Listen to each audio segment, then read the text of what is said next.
Welcome to my channel. Like and subscribe for more videos like this. I time traveled a little too early. Chapter 61 Revenge Back.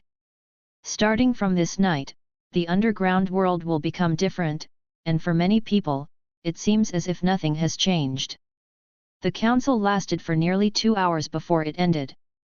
We were only making some rough plans here, and there were more specific details that needed to be discussed slowly. Like Ryan this time, George did not arrange for them to hold any positions in the High Table Council. Because as a security company, they can play a greater role. After the meeting, George left Sadie alone. Looking at Sadie, who was lowering his head and saying nothing, George said, "Sadie, I want to know that this time you teamed up with Philip to prepare to use underground forces to retaliate against me. It was your own idea. Or is there someone else behind it?" After hearing George's blunt inquiry, Sadie immediately stood up from his chair, knelt down on one knee and said to George, "Dear Speaker, I dare not deceive you. Behind this operation, someone found me and offered to help me. The idea. The one that was eliminated in Reno was the most developed force of our Jewish gang.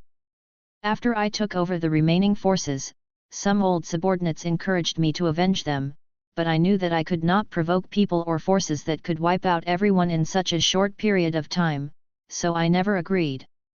Until this time, things happened again with the Bassini family. They found me again and asked me to unite other families to use the entire underground force to retaliate against you. Philip was bribed by me with the land in San Francisco and a large amount of money handed over by those people, and agreed to hold the meeting this Parliament. Please forgive me, Speaker. It was George's request that these people call themselves speakers. From now on, when people mention the leader of the underground forces, they will only mention the Speaker, not George Orwell. Just like Kingpin in Marvel, many people know that the underground emperor who controls New York is Kingpin, but they don't know Wilson Grant Fisk. Don't underestimate a title, sometimes it is also a layer of protection. Well, don't worry. Since I have accepted your allegiance just now, I will not punish you for this matter. On the contrary, if you hadn't actively encouraged the convening of the underground parliament, I wouldn't have been able to take you all down at once. Haha, after all, you still have merit. Then I'll give you time to investigate this matter clearly and see if these people are really nostalgic for old friendships or if they have ulterior motives and are being taken advantage of. Ryan will bring someone to help you investigate this matter. Is there no problem?" "Of course there is no problem. I will definitely get this done. I will dig out all the people," Sadie promised. "Well, just do things with your heart. Okay, get up. You and Ryan will handle the rest," George said. "Yes, Mr. Speaker." After Sadie stood up, he bowed to George and said. Looking at Sadie walking out with Ryan, George smiled slightly. In George's mind, he didn't have much hope that Sadie and the others would be able to achieve results in this investigation. Since the other party didn't find Sadie directly, but encouraged him from the side. It shows that the other party is very cautious in doing things. When Sadie goes back to investigate this time, he will definitely alarm the other party. However, it is also good to alert the enemy. At least it can give a warning, and George generally has a guess about the person who took action. If he really wanted to investigate quietly, George would do it himself. Because he took into account the other party's deep-rooted relationship in the United States, and without conclusive evidence, it was impossible for George to directly knock on the door. This is different from a family like Bassini. After all, this kind of family is also an underground gang force. Like George this time, as long as it is done well, not only will there be no trouble, but also positive rewards will be obtained. The forces behind it are different. They are not a simple family at any level. Speaking of the force that took action, it was actually easy to guess. Because looking at George's recent business, you can roughly guess which force he has conflicts with. Speaking of, George's business is now mainly in the military industry, banking business, and the oil industry that has been basically determined. Gold mining, the recently developed penicillin, and General Motors business were also of interest. And there are not many families that can eat these. The Rockefeller family, the Morgan family and the DuPont family fit these characteristics very well. Among these three families, the object of George's suspicion is the DuPont family. This is not only related to the DuPont family's style of conduct, but also to George's own business. Let's start with the DuPont family's behavior. No one would think that the largest gunpowder supplier in the United States during World War I was a gentle and kind family, right? And starting from the Winchester Company, George's business actions began to threaten the DuPont family. Because after the new CEO took charge of the Winchester Company, he actively expanded the company's scale. After receiving support from George's new weapons and funds, he also actively cooperated with the Southern Gunpowder Company and wanted to acquire this company. Although this was a threat to the DuPont family, which made its fortune from gunpowder, it was not a serious one. Once again, it was a matter of General Motors. It can be said that George used the battery and several patents he had to directly obtain the fruits planned by the DuPont family. Became another major shareholder of General Motors. This time for the DuPont family, although they finally achieved control of General Motors, those shares were taken away by George. With the achievements of George's Lincoln Company, and operations such as gold mining and penicillin, injection molding machines and so on. It can be said that it has begun to surpass the DuPont family, which has been developing slowly in recent years.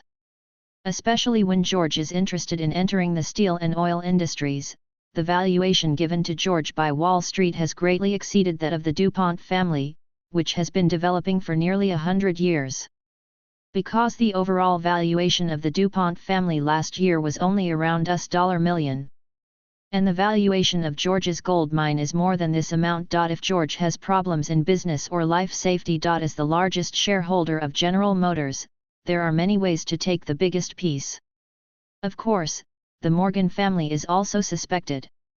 However, although the Morgan family, one of the families behind the Federal Reserve, is also jealous of George's gold mine, the meat is rotten in the pot. As long as George develops in the United States, they can always get a sip of the soup. Another suspect is the Rockefeller family. The Rockefeller family, which made its fortune from the earliest oil war, is not a kind person. However, as a family with the most advanced oil technology and huge influence in politics, the Rockefeller family is confident in reaching a cooperation with George. Earn benefits through formal channels. What's more, the huge strength that the Rockefeller family now has in the medical field is also the reason why they have the confidence to eat this cake. Therefore, at this stage, while George continues to reflect his value and increase his wealth, only the DuPont family has not benefited from it, but has suffered a loss. So what George suspected most was the DuPont family. But in the final analysis, there was no direct evidence that the DuPont family was responsible, and the other two families could not completely clear their suspicions. Therefore, George adopted the method of alerting the snake.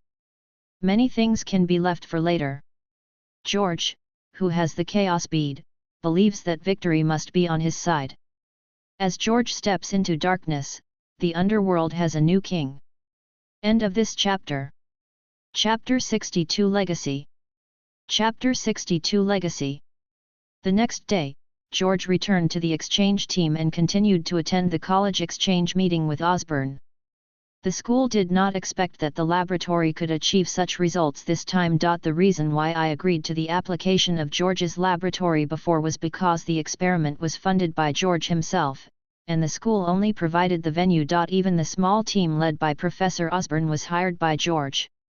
The current MIT is not yet the MIT of later generations, so being able to achieve such huge medical research achievements can greatly increase the school's influence. MIT will certainly make full use of this opportunity to communicate more with surrounding universities. Other universities also want to promote the development of their own school disciplines through exchanges. Unable to help but do so, even some well-known universities in Europe have sent invitations to Osborne and George for study exchanges.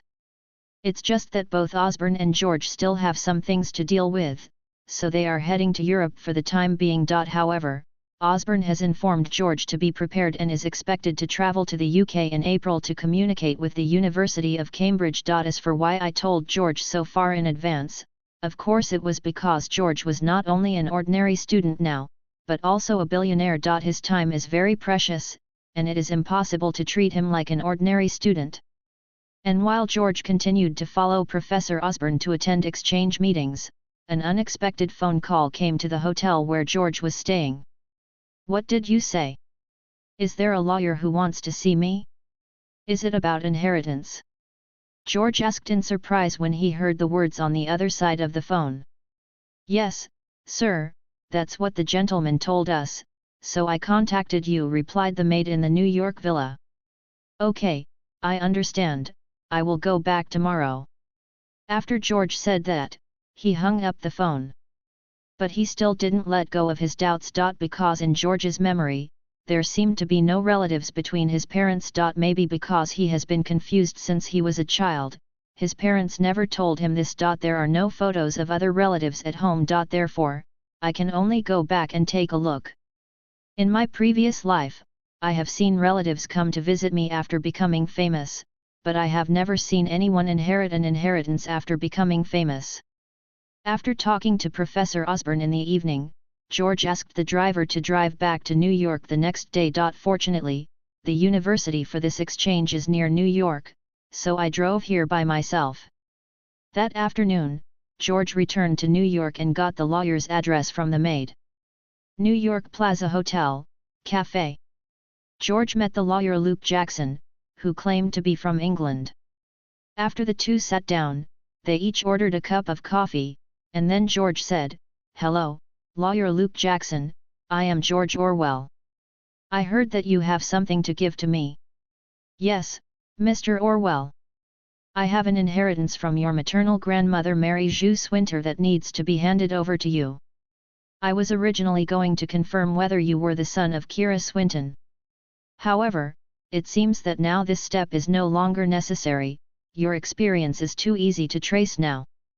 I'm very sorry, Lawyer Luke. The thing is, I was not in good health before I was 16 years old, so my parents didn't tell me about other relatives, so I don't know much about my British grandmother. So, if you can, please tell me more about things over there," George asked. "Okay, of course. But I don't know much.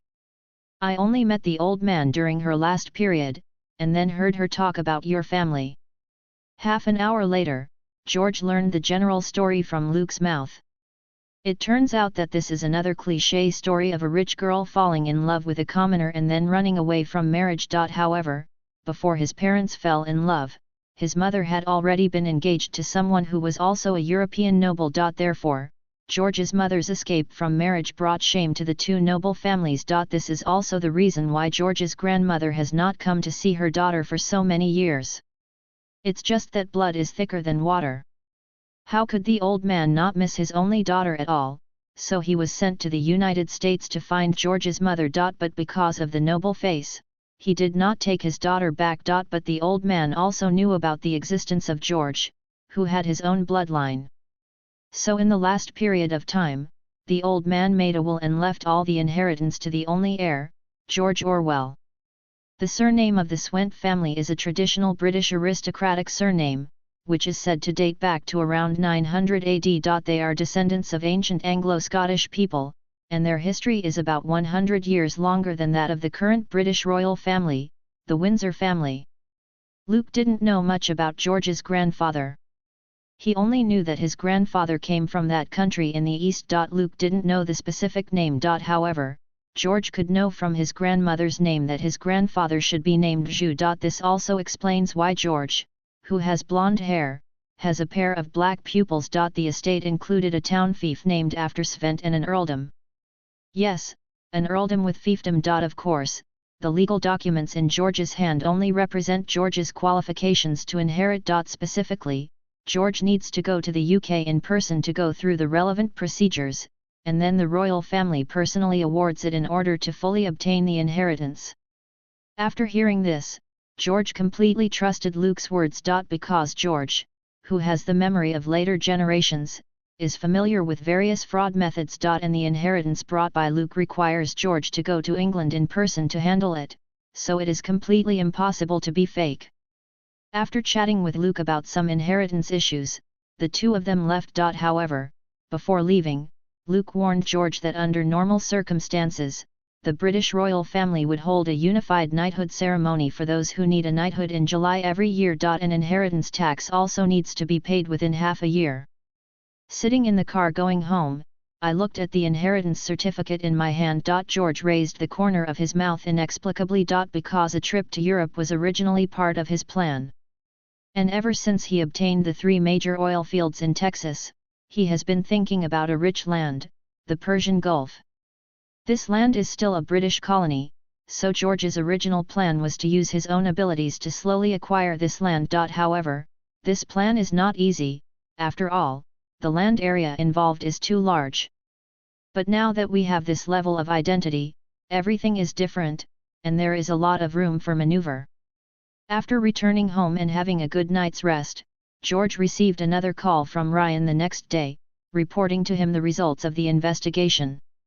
Sure enough, just like George said, after Ryan and the others rushed back to Reno and controlled those people, they learned from their mouths that someone had found them and bribed them with money. When Ryan led people to find the man, they found that the man had committed suicide.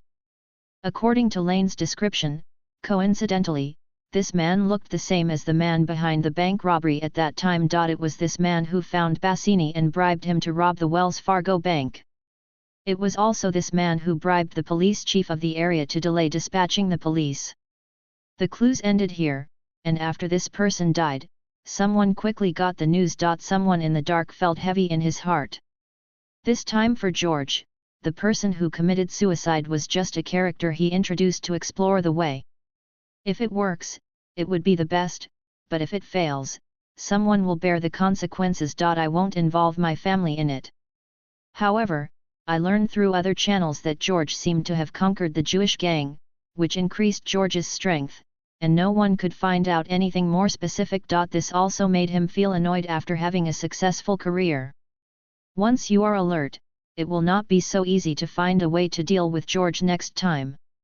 Of course, George didn't know what was going on behind the scenes. However, after George knew that the clues were temporarily cut off, he did not blame them.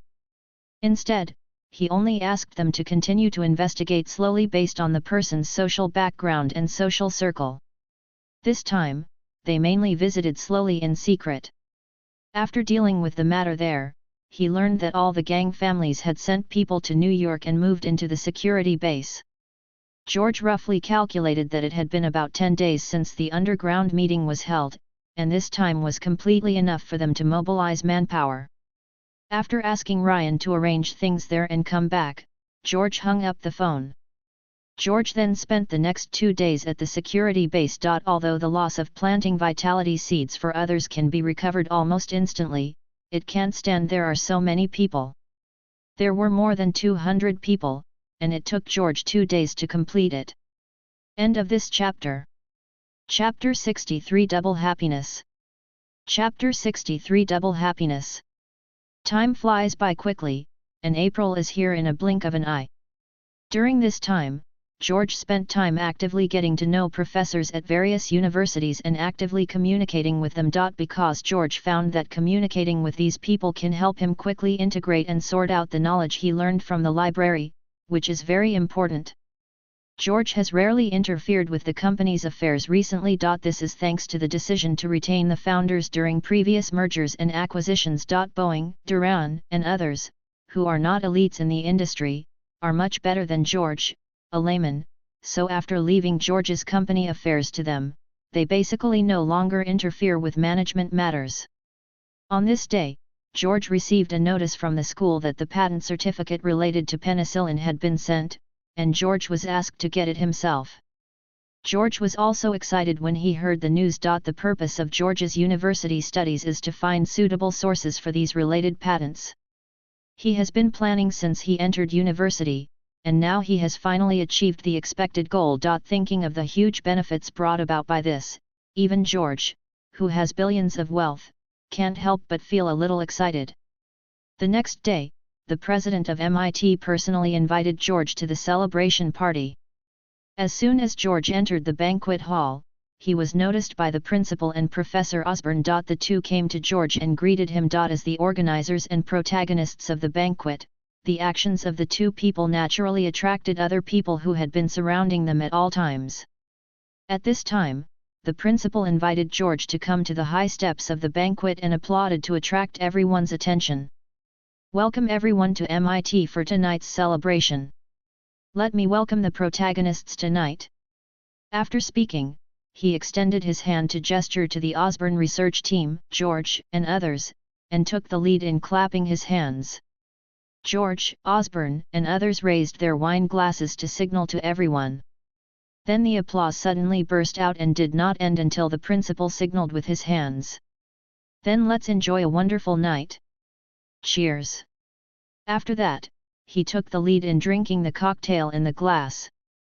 The banquet officially started. And George just saw an acquaintance in the crowd, Henry Sturgis Morgan, and a beautiful lady beside him. This young master of the Morgan family was introduced to him by young Morgan at the last banquet. The two of them are considered to be of the same age. George has a good impression of Henry, and his treatment of others makes people feel that he is not so strong. After free activities, George said hello to some professors around him and walked towards Henry. "Hello, Henry. I didn't expect to see you here tonight." "Hello, ma'am." George raised his glass and clinked it with Henry Morgan's wine glass. "Haha, congratulations, George. I'm here to congratulate you tonight," Henry replied. "Haha, thank you." After saying that, the two of them took a sip of the wine in their glasses. "But, George, why didn't you see your female companion?" "Haha, Henry, you're teasing me again. You know, I'm not full yet. So in this formal occasion, I don't want to be scrawled by reporters." "That's right. By the way, let me introduce you to Ginny Morgan, my sister, a first-year student at Harvard University. Ginny, this is George Orwell. I don't need to introduce him." Var. After listening to Henry's words, George looked at the attractive and beautiful woman next to him, then very gentlemanly took the other person's hand, kissed the back of the hand gently and said, "Welcome to you, beautiful lady, it's an honor. It's an honor to meet you." The other party smiled reservedly and said, "I'm honored too." Next, the three of them were in a corner of the banquet, having a friendly exchange. By the time the party was about to end, George and Ginny had become quite familiar with each other. Ginny also invited George to visit her at Harvard University next door when he had time. For Ginny, George still feels very good, young, beautiful, and sexy. If given the chance, George wouldn't mind having more contact with the other party. After leaving their contact information, George and Henry agreed on a meeting place the next day and then went home. Tonight, of course, George would not simply think that Henry was just here to congratulate him. Now that the patent has been obtained, according to the previous agreement with the school, George has all the financial interests in the patent. Many families, including the Rockefeller and Morgan families, had called before and expressed their willingness to cooperate. George is not bragging about himself. He must have a better grasp of the future than others. Of course, we have to exclude big guys like Guyi who have come into contact with time. Nor are these people interested in mortal money. Therefore, in a society of ordinary people, as long as you do not offend the public and abide by certain rules, you are sure to develop and grow. But whether he can transcend and become a being above the major chables depends on the time. At this stage, if one blindly eats alone and drives out others, if one person is not well hyped, he may be attacked by a group. Now George does not have the strength to eat alone, so George is also considering partners. After all, the benefits of penicillin are too great. After careful consideration, George finally chose two partners. One is the Morgan Consortium and the other is the Rockefeller family. Not only because these two families have what they want, but also because of the discord between these two families. This discord is not only due to different political parties, but also because the two families have had conflicts in some business matters. Of course, everything in the United States is about money, and cooperation with these two companies can only slightly balance future management. So after communicating with Henry the next day, the two returned to New York. Of course, Henry was only attending the negotiations this time as a member of the Morgan family, and his father came in person to conduct the formal negotiations. The three parties finally reached a cooperation agreement with Rockefeller. The new pharmaceutical company was responsible for the production and subsequent development of penicillin. George provided technology and subsequent R&D guidance, accounting for 60.00% of the shares. The Rockefeller family accounted for 20.00% of the shares, and the personnel responsible for subsequent R&D and all equipment, etc., and the Morgan family accounted for 15.00% of the shares and was responsible for funding the construction of the factory. These shares were exchanged for part of Standard Oil Company shares and shares of United Steel Company. Since George held a larger shareholding in the new company, he gave up the management rights of the company. The company is jointly managed by the Rockefeller and Morgan families. The three parties finally reached this consensus after discussions. However, George added the management of overseas markets here. One is the Asian authorization and the British authorization, both of which need to be determined by George himself. The other two companies did not argue too much on this point. The final income was distributed according to this distribution standard. It was not a big problem who should participate. While George and the others were still discussing the final details, an explosive news came from the exploration team that they had found oil. The drill bit drilled underground, pulling out the mud from the ground again and again. Finally, oil splashes were seen on the surface of the mud that came up. As more and more oil bloomed, the exploration team members were finally convinced that they had finally found the oil field and that all their hard work had paid off. It's a pity. It's just that they were lucky enough to take advantage of Rockefeller. Morgan shook his head and said, in fact, the Morgan family is also involved in the oil field industry, but it is still relatively small compared to the Rockefeller family's scale in the oil field, so George did not choose to cooperate with them before. I'm very sorry. Due to personal reasons, I didn't update on time yesterday. I owe you a chapter.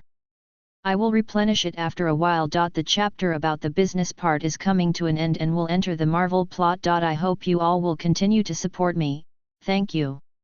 End of this chapter. Chapter 64 Alliance. Chapter 64 Alliance. George didn't have any special thoughts when he heard the news. Anyway, the gambling contract that was originally finalized was time-limited. It was not certain who would beg for who by then. The discovery of the big oil field could also make the cooperation between the two parties even better. A little tighter. After all, we have the same interests and can face many problems together. Again, George does not have the strength to live alone, not to mention that there is another oil field. This oil field is only one of 3 oil fields. There is a large oil field in the Persian Gulf waiting for him overseas. Therefore, he will definitely strictly abide by the contract with the Rockefeller family. Through the oil field and penicillin and General Company Industries, plus some shares of Standard Oil and United Steel Company exchanged from the Rockefeller family and the Morgan family, George was well integrated into the two political parties. Although both families showed their willingness to invite themselves to join the political party, George, who was not interested in it, refused directly. He only said that he would decide who to support based on the candidates in the future. Not mentioning George's side of things, Rockefeller was even happier than George after learning the news. The decision to visit Texas was made instantly. This could be a new oil patch that, if comparable to Pennsylvania's output, would represent a significant expansion of Standard Oil's empire. Of course, after the 3 companies completed the final signing and settled the penicillin matter, Rockefeller and George arrived at the exploration site as quickly as possible. When the two arrived at the oil exploration site, they saw that the area was full of derricks. The oil workers were busy working nervously, but everything nearby was in order and there was no panic at all. There were people patrolling everywhere, which was a little different from what he imagined. I thought there would be many oil businessmen from all over the country coming. Sitting on a chair on a high ground, Rockefeller looked at the scene below and said to George, "The oil wells in other states are like that. Once there is news about oil, it will be overcrowded, noisy, and very lively." After hearing Rockefeller's words, George put his hands behind his head and leaned back slightly. He leaned back in his chair and said, "This is my private property. How could those people break in? Are my security personnel vegetarians? Then we need to acquire nearby land immediately to maximize the benefits." "Haha, Joe, we can do it together this time," Rockefeller said expectantly. "The more land they acquire, the more shares they will occupy." "Haha, I'm not interested. It's just luck that I found this oil field, so I don't plan to continue buying around here." After hearing the news, Rockefeller did not force it, and directly prepared to arrange for people to acquire the surrounding land. However, at this time, George said from the side, "The 15 acres of land around here are mine. Those BPUP you mentioned are here. All the oil field businessmen are drilling wells outside this range, so if you want to buy it, you may have to go a little further." "Is it all your land? Is it all?" Rockefeller looked at George and said dryly. Did his partner buy such a large area because he knew there was an oil field here? Suddenly he felt that this young man was a bit unfathomable. "Haha, my family used to be a farm owner. We wanted to build a new city, so naturally we had to buy a bigger piece of land. And all the residents in this area have signed relocation agreements. Not an inch of land here belongs to them. Now they are only living here temporarily. Of course, I will not drive them away for the time being. Oilfield exploration also requires manpower. From these it's more convenient to recruit people, isn't it?" After expressing his generosity, George led Rockefeller to an oil drilling rig. George had no ability to discern the quality of oil at a glance, but Rockefeller was different. His Standard Oil is a giant based on this. How could he not be able to judge the quality of the oil? "Oh, I'm so jealous that I want to kill you." Rockefeller was silent for a long time after looking at it, and finally said this with a hint of greed and jealousy. "I'll take what you said as a joke, otherwise the Rockefeller family might have to change its patriarch. Someone just put a bomb on my car," George said nonchalantly. He glanced sideways at the security guard who was staring at Rockefeller and said, "Don't take it out. He is my partner. It was just a joke." The leader of such a large family spoke like this.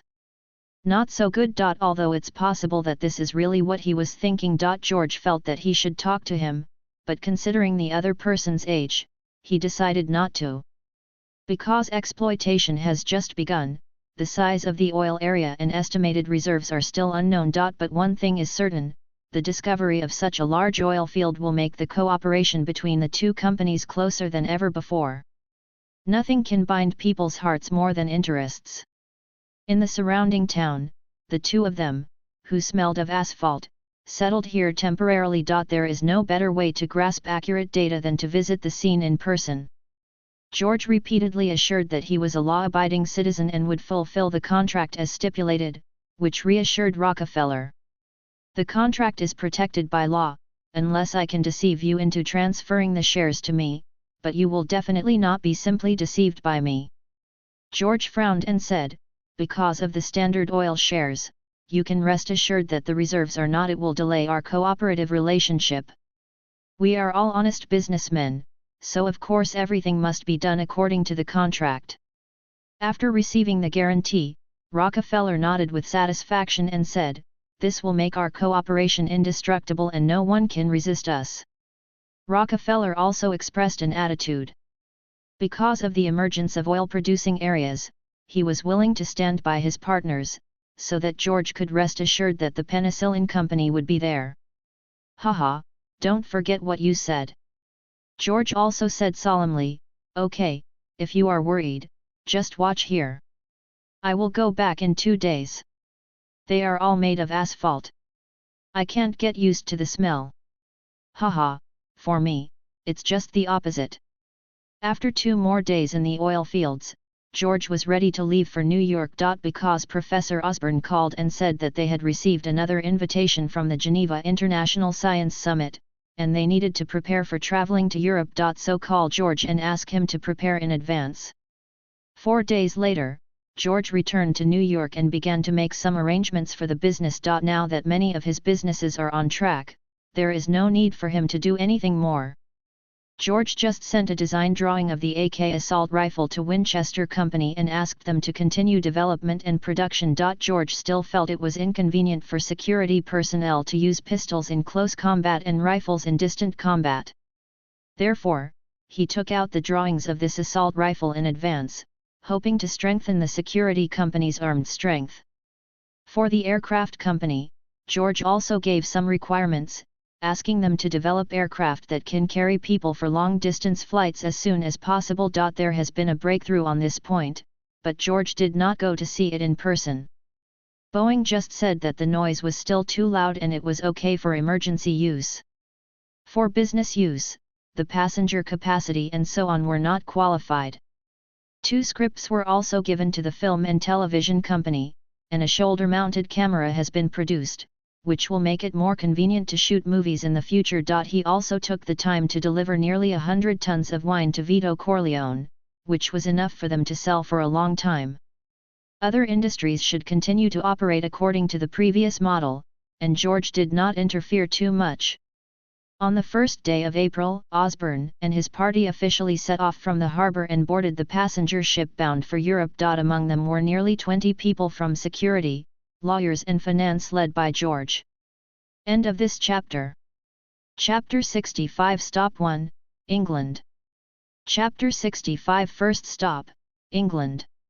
A large luxury cruise ship, stopping and going, passing through many countries along the way. After 20 days of slow sailing, the ship finally docked at Southampton Port in England. George put on his top hat, dressed neatly, and got off the boat surrounded by a group of people. There were already people from Anglo-American waiting at the port. Rockefeller's oil branch in France was called Franco-American Oil Company, and his oil branch in Germany was called Deutsche American Oil Company. There were also other companies established. There were not many American companies like Rockefeller that could penetrate Europe in this era. After getting off the ship, George tapped his feet gently on the ground. After more than days of sailing, there was nothing but a deck under his feet, so he was not used to the sudden feeling of being grounded. "Hello, is this Mr. Orwell? The train ticket to Oxford has been bought." Becca, the pickup person, bowed and said, "Thank you." George nodded and thanked. He glanced back at the bustling pier, then asked Osborne and others to join him, and boarded the car that came to pick him up and drove to the train station. During this trip to Europe, George will not accompany Professor Osborne for the entire trip. Professor Osborne and his team's itinerary is to first go to the University of Oxford for a week, then to the University of Cambridge for a week, and then go to France to continue their exchange studies at the University of Montpellier. Then travel to Switzerland to attend and speak at the annual Science Summit. Then there are some itineraries to some countries. Of course, this does not include Germany and other defeated countries in World War I. George believes that in addition to the lack of invitations from universities, the unpopularity of these American scientists is also a big reason. Oxford is famous for its status as a world university and its monuments scattered throughout the country, making it an extremely dreamy city for people. Founded in the 9th century and with a history of more than 1,000 years, Oxford is the cradle of British royalty and scholars. Oxford University is the main reason why many people come to visit Oxford. This university city has produced many outstanding people for the world over the past 800 years, but the exact time when Oxford University was established is no longer available. During the war between England and France in 1167 AD, some scholars studying at the University of Paris left Paris and settled in Oxford, attracting more scholars to come. By the end of the 12th century AD, Oxford University had reached a large scale, and various colleges were established one after another after the mid-13th century AD. Began the glorious years of Oxford University. The University of Oxford is the oldest university in the English-speaking world. The group finally checked into the Old Bank Hotel in Oxford. According to Becca, the Old Bank Hotel is located in the heart of historic Oxford and offers luxurious rooms with marble bathrooms. The hotel was voted the 4th best hotel in the UK and the best hotel in Oxford by the Sunday Times. The appearance of an ancient hotel has comfortable rooms, an excellent location and attentive service. George was very satisfied with Becca's arrangement. Originally, the trip to Europe was paid for by the Massachusetts Institute of Technology, but George considered that he had a large number of people accompanying him, so he decided that the trip would be funded by his own company. Of course, the school will have no objection to this. And based on the huge economic benefits that the penicillin project will gain, George also decided to donate $500 million to MIT every year as poverty scholarships to people with poor family backgrounds but excellent academic performance. This has also been agreed upon with the school.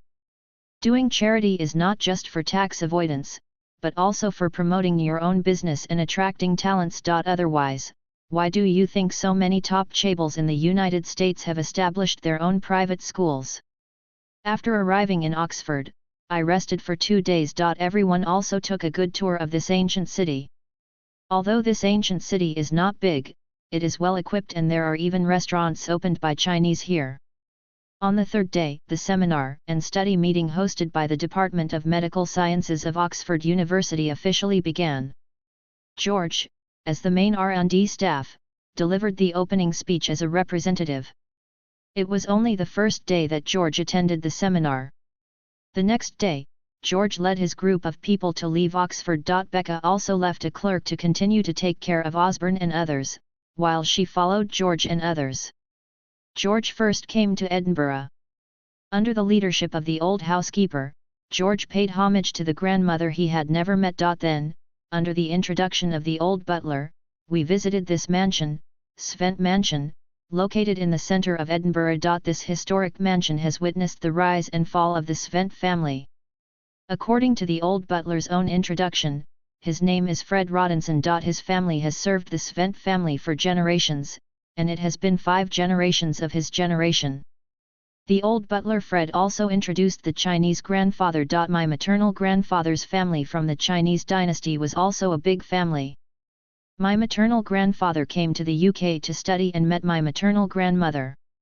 Later, they finally got together with the approval of both parents. And my grandfather stayed in England. There was still correspondence with the Chinese side, but until his death from illness, my grandfather never returned to the Chinese side. These things have come to an end with the passing of the older generation, and George has no intention of delving into them any further. In the back room of the mansion, George saw a photo of his young mother with his grandmother and grandfather's family, and also saw the room that had been reserved for his mother. It can be seen that although the grandmother has never taken her daughter back, her love for her daughter is sincere. This house is different from a fief and a title. From the moment the old lady made her will, George became the owner of this mansion. As a person, you still need to pay the inheritance tax before you can truly own him. But the inheritance tax was nothing to George. George arranged for people to complete all the procedures accompanied by the old butler that day. However, the day after George returned to his old house, he unexpectedly received a dinner invitation. The invitation came from another hereditary noble of Edinburgh, the Mountbatten family. According to Fred's introduction, the Mountbatten family is also a long-established British aristocracy. Although it is not as old as the Swent family, it is also a hereditary duke family. In terms of title alone, it is higher than the Svent family. Moreover, it was this family that my mother was supposed to marry into back then. So, why is this family entertaining me now?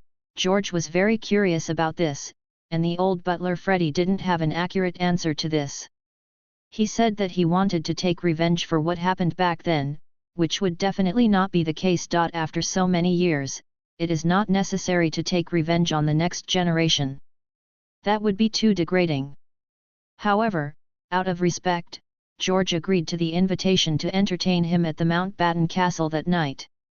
In order not to be looked down upon, George even asked Fred for advice on aristocratic etiquette. Fortunately, with George's amazing memory and excellent control of his body, he learned it all in just one morning. In the evening, accompanied by the old butler, the two took a car to the castle. Perhaps the only thing that did not satisfy the old butler was George's dress. It's not that the clothes George is wearing aren't high-end or formal enough. But in the eyes of the old butler Freddie, there is no one in his family who has a full-time tailor making handmade clothing with the family crest, which is more representative of aristocratic status. But George didn't care too much about these. In his eyes, nobles are just a status, and they are not nobler than others. In fact, in a situation like George's, if he had not inherited the title of the Swent family, it would be impossible for the British royal family to grant George such a high title, and it would be even more impossible to obtain a fiefdom. So before coming, George had always had doubts about whether he could inherit the fief. If there is no provision not to inherit the fiefdom, it will have a great impact on his subsequent plans. Although George was mentally prepared to lose this fiefdom. End of this chapter. Chapter 66 Meeting and Transaction. Chapter 66 Meeting and Transaction. The car drove for about 10 minutes and arrived at the Mountbatten family's castle. To be honest, there are many large and small castles in Edinburgh and throughout the UK. The castle in front of George can definitely represent the characteristics of Scottish culture, being simple and solemn. In fact, after experiencing the First World War, the European aristocracy had begun to become lonely. By the 21st century, where George lived in his previous life, many of these traditional nobles were already in decline. Castles like this one are no longer used for residence. Many noble families could not afford even the most basic maintenance fees and had to hand over their castles to the state. World War I and the British nobility, as Canadini summarized in A History of the Decline of the British Nobility.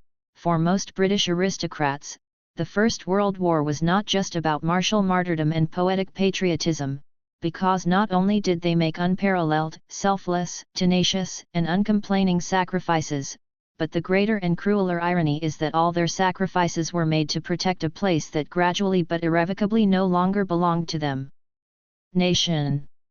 However, during this period, the Mountbatten family, which held a seat in the British Parliament and a hereditary duke, still held a very high status in Britain, so George attached great importance to this meeting. At the gate of the castle, after George got off the car, he was led into the castle by the castle steward. In the reception room of the castle, George met the Duke of Mountbatten of this generation. After the two parties met each other according to aristocratic etiquette. George first presented a gift prepared by the old butler Fred and said, "Dear Duke, I am honored to receive your invitation to come to your castle as a guest." Duke Mountbatten said, "Haha, George, I can call you that. You're welcome, and don't be nervous. Those things of the previous generation have long passed, and I don't blame your mother for what happened back then. To be honest, she and my sister grew up together. So, I just treat her as a sister. I am also happy for her that she can find her own happiness. Although, the method she adopts is not aristocratic enough." Haha. Of course, you can. Haha. This caught George off guard. It turned out that the person his mother had escaped from was the Duke Mountbatten in front of her. It was really embarrassing to meet the other party on the second day after arriving in Edinburgh and to be told this directly. I also blame myself for not asking Freddie more to find out what happened to his mother back then. And Freddie probably thought he knew what happened back then, so he didn't explain it to himself. George could only smile awkwardly at Duke Mountbatten, but looking at the man in front of him, he looked ordinary and should be more than 10 years older than his mother. Therefore, it should be understandable that my mother escaped from marriage with her handsome father. Okay, let's not talk about this anymore. Come, let me show you around this castle. In recent years, no new guests have come here. Haha. In the following time, Duke Mountbatten personally led George to visit this castle full of aristocratic atmosphere. Mountbatten also did not forget to describe the deep friendship between the two families. Finally, in the large dining room on the second floor, George had dinner with Duke Mountbatten's family. The entire dinner was held in a friendly atmosphere. Although Duke Mountbatten's family members were curious about George, the sudden appearance of the sole heir to the Swent family, no one deliberately made things difficult for George. And George completely followed aristocratic etiquette and did not lose face in front of these people. You know, in this kind of dining occasion, there are a lot of etiquette, not just the tableware can handle it. After the Duke finished his meal and put down the empty wine glass, it also meant that this sumptuous dinner was over. Everyone also put down their tableware and ended the dinner. After dinner, Duke Mountbatten took George to his study and gave George a glass of red wine again. After the two parties sat down, they shook the wine glasses in their hands and did not speak. George knew that the formal conversation was about to begin tonight. Sure enough, after taking a sip of red wine and putting down the glass, Duke Mountbatten said, "George, are you also curious about tonight's invitation?" "Yes, Duke Mountbatten," George replied. "Haha, then I won't beat around the bush. You should come back this time to inherit the title and fief." In fact, this matter was discussed separately in our parliament. Although the Svent family only has the title of Earl, it is the only hereditary title with a fiefdom. So for you, an aristocratic heir who has American citizenship and grew up in the United States, many people do not approve of you inheriting Svent's title and fiefdom. But your maternal grandmother, the powerful female earl, your name was declared to the Parliament of Nobles a long time ago. But your name is George Swent. So after discussion in the Parliament, let me discuss with you privately. Now I will give you two plans. One is if you give up your American citizenship, you can completely inherit all the heritage of the Svent family, including the fiefdom. The second is that you can be allowed to have two nationalities, but the noble assembly will take back the Svent family fief. Of course, the hereditary title will still be there. It will be awarded to you. After all, it is your family's glory. No one can arbitrarily deprive the Svent family of its glory as long as you do not violate the rights of the nobility or endanger the honor of the United Kingdom. George was also surprised by Duke Mountbatten's outspokenness. Isn't it said that nobles like to speak in a foggy way? This one is very straightforward. More importantly, George was mentally prepared for the fact that he had to become a British citizen in order to inherit the title. After all, in Europe, all nobles have some kind of kinship relationship between them. During World War I, the kings of Germany, Britain, and Russia were cousins. Therefore, it is completely understandable that their children have dual citizenship. It's just that George's American nationality is not within the big European family, so these two options were given. George believes that if he were not an American national but a French or German national, he would not have such a big reaction.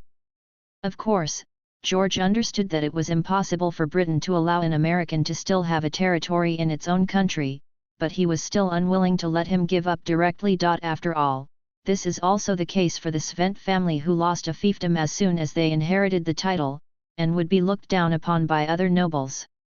Perhaps seeing George's hesitation, Duke Mountbatten said again, "Of course, certain compensation can be given in other aspects."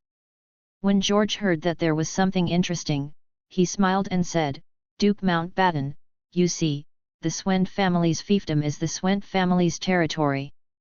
If the Swent family directly gives up the territory, this is not in line with the rules of aristocracy. However, you can definitely change it in another way, such as changing a territory. Wouldn't it still be the same if we change another territory?" Duke Mountbatten said with a frown. "Of course it's different. Now Britain has many colonies abroad. I think if the hereditary fiefdoms in Britain are changed into colonies, wouldn't it solve the problem that everyone is worried about?" George replied. "A foreign colony?"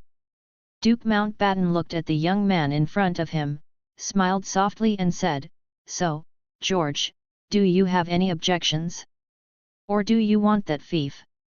"What about the Arabian Peninsula?" George replied. "Haha, that peninsula full of desert?" "George, to be honest, what did you see?" Duke Mountbatten seemed to have seen through something, so he said slightly jokingly, "Well, I didn't plan to hide anything. I have my eye on the Suez Canal. When I can control the Suez Canal, I will make it the busiest commercial canal," George said confidently. "To be honest, George, your idea is very good. If you are willing, I can take you to talk to the Parliament and exchange you for an overseas fiefdom. But it is impossible in the Arabian Peninsula. Not to mention the area issue, just the above few, it's very troublesome to deal with it between colonies." End of this chapter. Chapter 67 Fiefdom Exchange. Chapter 67 Fiefdom Exchange. "But the Svent family's fief is more important, isn't it?" George replied, "and, to be honest, just give me the fief, and I can handle things in the fief by myself." George's words naturally caused Duke Mountbatten to think deeply. Jiasya said that George's giving up the fief was not selfish for Mountbatten. As the only two hereditary nobles in Edinburgh, the entire Edinburgh except for the Swinton territory is the fiefdom of the Mountbatten family. The Swinton family's dowry was that fiefdom. In other words, if it hadn't been for that incident, the entire Edinburgh would now belong to the Mountbatten family. Once George gave up his territory, Duke Mountbatten would naturally have the means to get it. It's just that the solution given by George is also a good one. It's just an overseas colony full of deserts, with nothing worth fighting for except the canal. But how to convince other families to agree to George's plan? This may require your family to give up some of its interests elsewhere. In fact, Duke Mountbatten basically agreed when George proposed the plan. The noble council had been prepared to compensate George elsewhere, and the area around the canal was not stable recently. Not to mention the unrest in the Arabian Peninsula, Egypt is also fighting for independence, and the situation is expected to become more intense. The final result may not be ideal, so the ownership of the canal will become unknown again. While Duke Mountbatten was still thinking about the gains and losses, George added weight again and said, "Your Majesty, the war in Ireland has been very unstable recently, so there should be many soldiers injured, right?" "Well, that's what happened. Do you have any ideas?" Duke Mountbatten said. "Haha, Duke Mountbatten, I wonder if you know about the penicillin I discovered? If Scotland can have penicillin, a lot of lives will be saved," George explained. "Is your penicillin ready for mass production?" Duke Mountbatten asked with interest.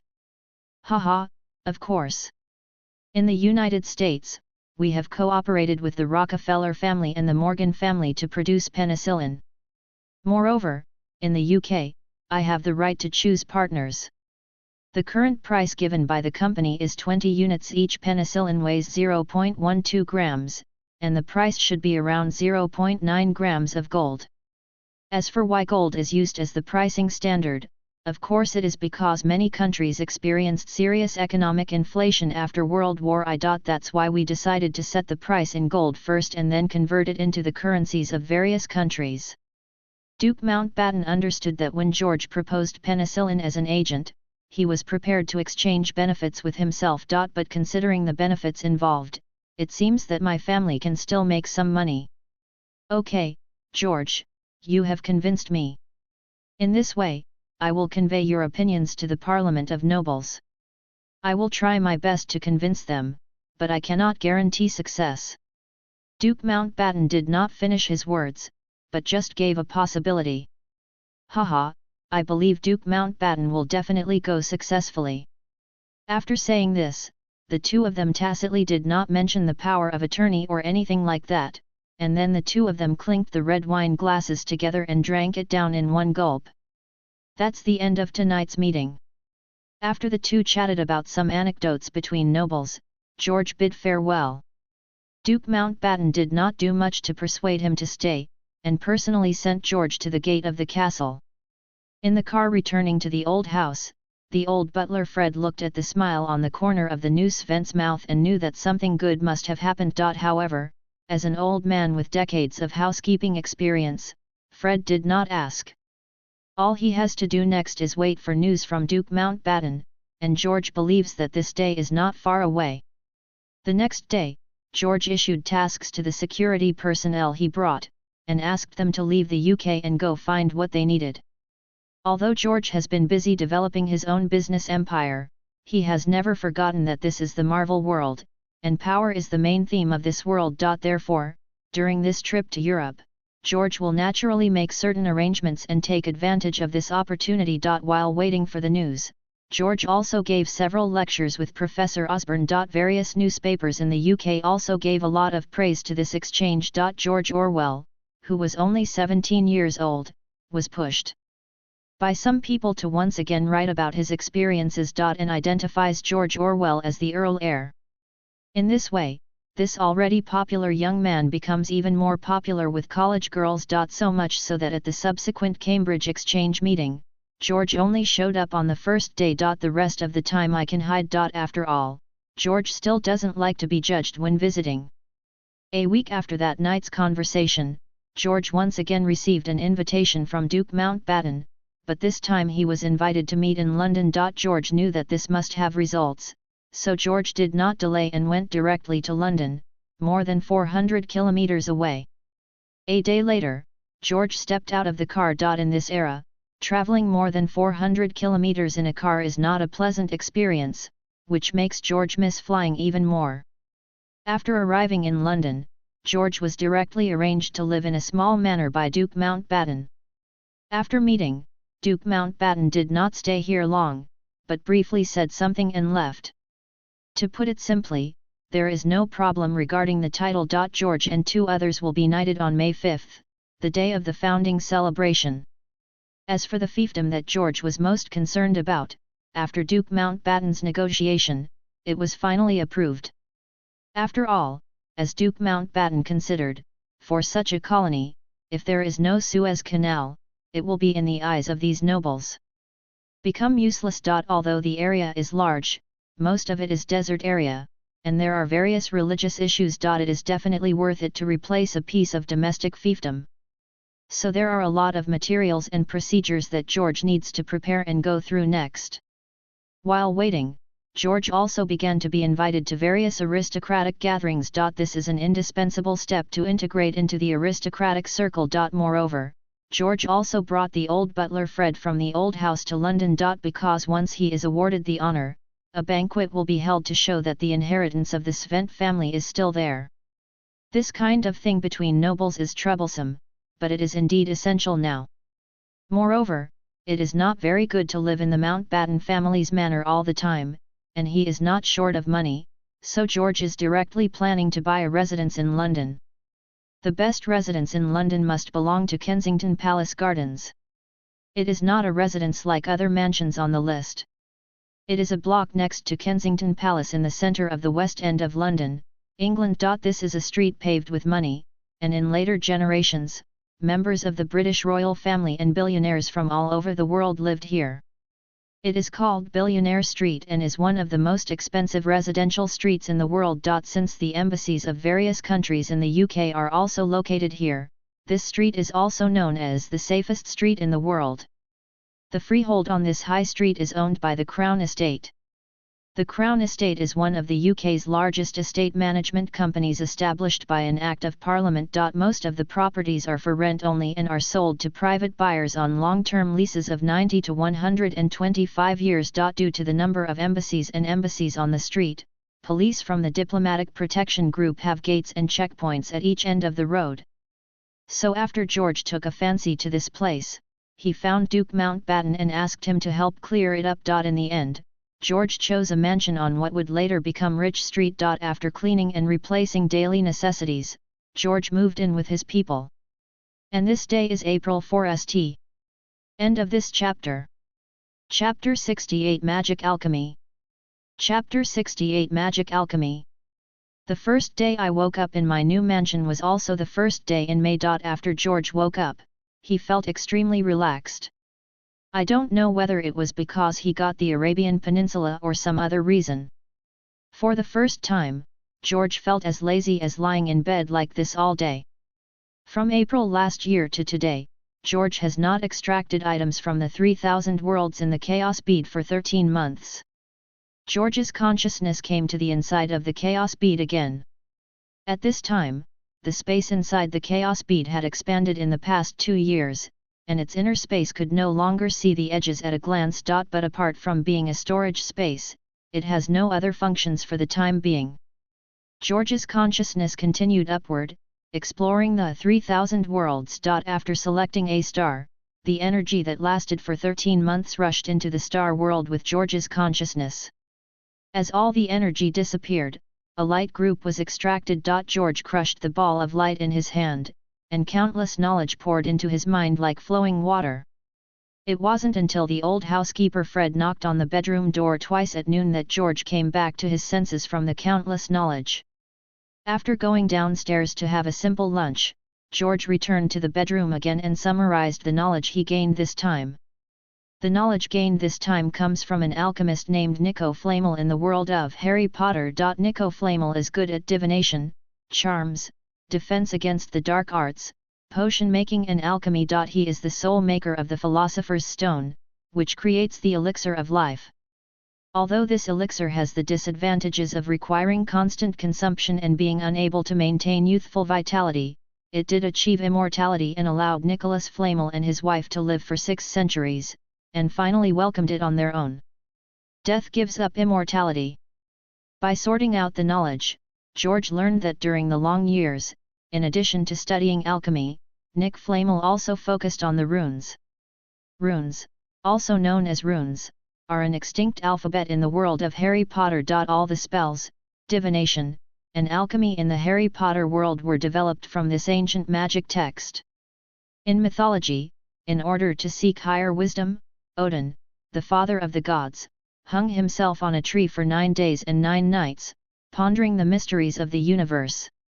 When he came down from the world tree, he understood the secret of rune. 2 very famous poems in the Poetic Edda, Adverbs of the Experts, namely Odin's autobiography, describe this scene. 9 nights hanging on the wind-swaying tree. Wounded with a spear, I was sacrificed to Odin. Sacrifice yourself to yourself, on the big tree that no one knows. No bread to satisfy hunger, no drop of water to quench thirst. I looked down, picked up the runes. Shouting while picking it up, it fell from the tree. The original meaning of rune is secret and mystery, so mystics believe that Odin obtained rune, the secret of the universe, and this secret was taught to humans by Rig, Heimdall, in the form of the rune alphabet. Show it. In the world where George lives, Odin actually exists, and the runes are engraved on Thor's hammer, so if you can understand the runes, it will be very helpful to improve George's strength. After sorting out all the knowledge, George also mastered all the spells, divination, alchemy and other skills mastered by Nicholm. George is also very interested in these new skills. For example, the transformation spell is like teleportation, the lockpicking spell is used, and so on. Compared with the magic spells that can be used now, such as divination that requires magic balls and refining skills that require materials, they will not be of much use for the time being. However, George is also considering the possibility of using some plants in this world to refine potions. So, George is thinking that he may now need to build another magic laboratory on his island. The skills and knowledge gained this time are very timely for George.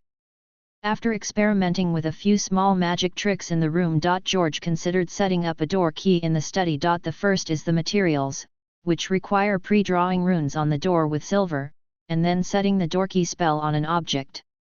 These things are not a problem. The problem is that if magic is to be used in this house in the future, then the people in this room must be loyal to themselves. Thinking of this, George came to the study and called the old butler Fred. "Sir, you call me?" "Yes, Fred. Your family has served the Swent family for several generations. I want to know if you will continue to serve and be loyal to the Swent family." George asked seriously. "Of course, sir. I will continue to serve the Swent family and be loyal to you like my ancestors." Fred bowed and said, "Very good, Fred. From now on, my study does not need to be cleaned, and no one is allowed to enter without my summons. Do you understand?" "Understood, sir, I will inform you. No one will enter this room without your summons in the future." Fred replied. "Okay, you go down first," George said. Just now when Fred was answering the question, George had already used the legilimency spell. Legilimency can be simply understood as mind reading. However, it is much more complicated than mind reading. It not only allows the caster to know whether the subject is lying, but also allows the caster to read the memory and emotions of the subject. It can also affect the mind of the person being cast. So just now George used a silent spell to cast legilimency and saw the deepest thought in the old butler's mind, which was to be loyal to the Svent family and to George, the only heir. Therefore, George was very satisfied with the old butler's loyalty. Although he inherited Nickholm's magic skills, it was still a bit novel to experience entering someone else's mind for the first time. It calmed down a bit in the study, and then George came to a bookshelf in the study. There is also a door behind this bookshelf, so this bookshelf can be regarded as a door. George took out 200 grams of silver from the space, ground it into powder, and then used magic to carve a rune circle in a hidden place on the bookshelf. Finally, he sprinkled the silver powder evenly, and with a burst of white light, only a trace of magic was left. In a hidden place, George took out a small piece of silver from the space and simply made a shape using alchemy. It was made into a card the size of a business card, with the address of the mansion engraved on one side, and the portrait on the other side.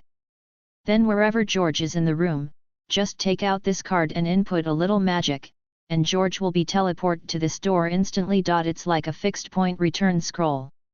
Speaking of magic, power is very interesting, because it is the energy that was previously in the air. That energy was used as chakra energy before, but now it can be used as magic power. George discovered that he might not have understood the true power of this ball of energy. However, there is no point in thinking about these now. As long as the skills can be activated, it will be gradually experimented with as time goes by.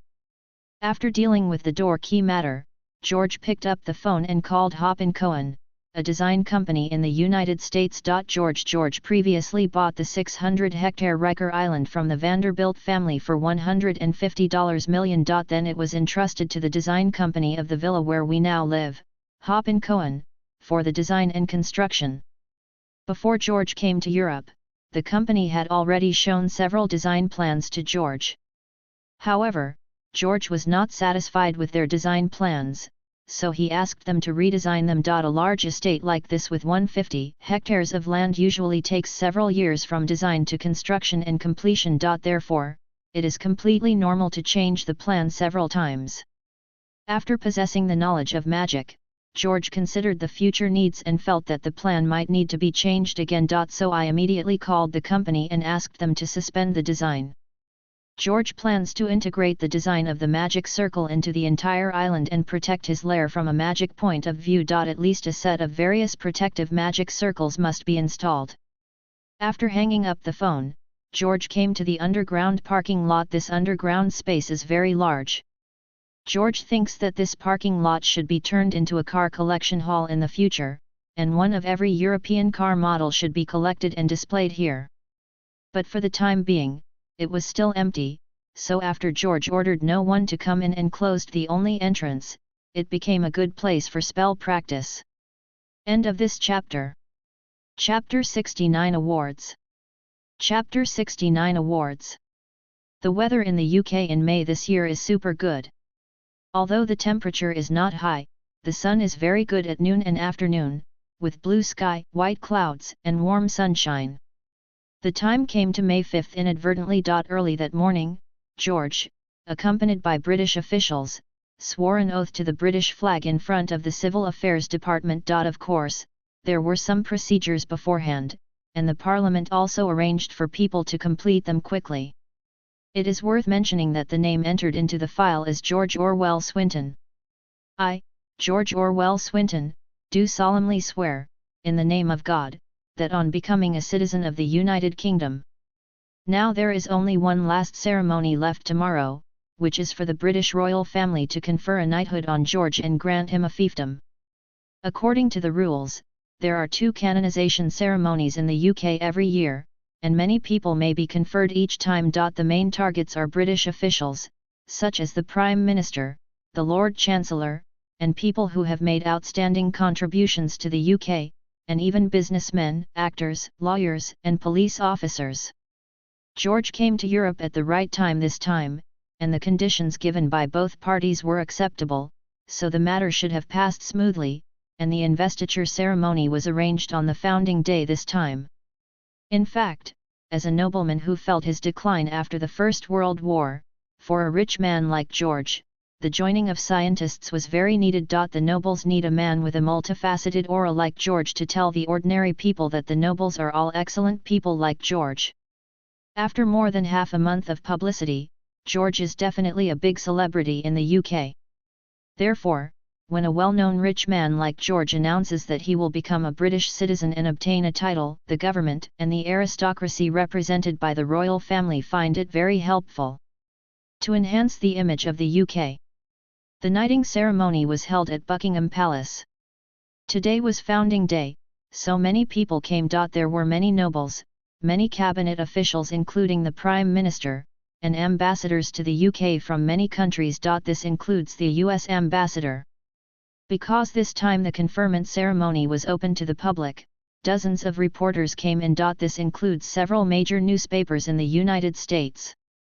Under the witness of everyone, George knelt on one knee on the soft couch.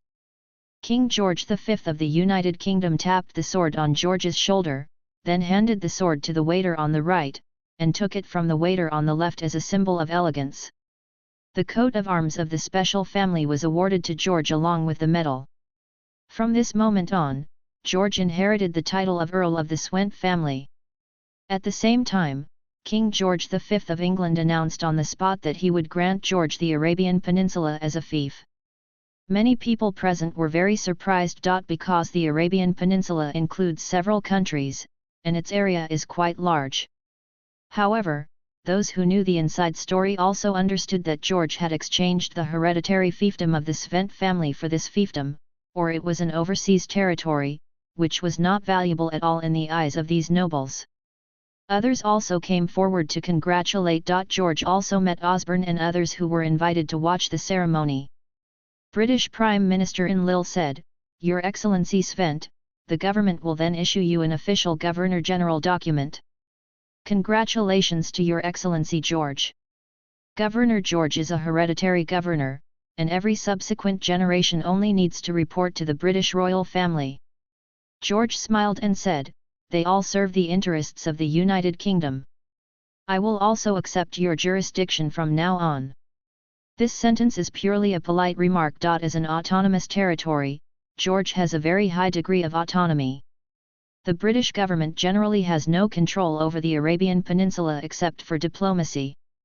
The US ambassador to the United Kingdom also came up to congratulate him and said, "Mr. Orwell, I didn't expect that you would become a hereditary Earl of the United Kingdom and obtain such a large piece of hereditary autonomous territory.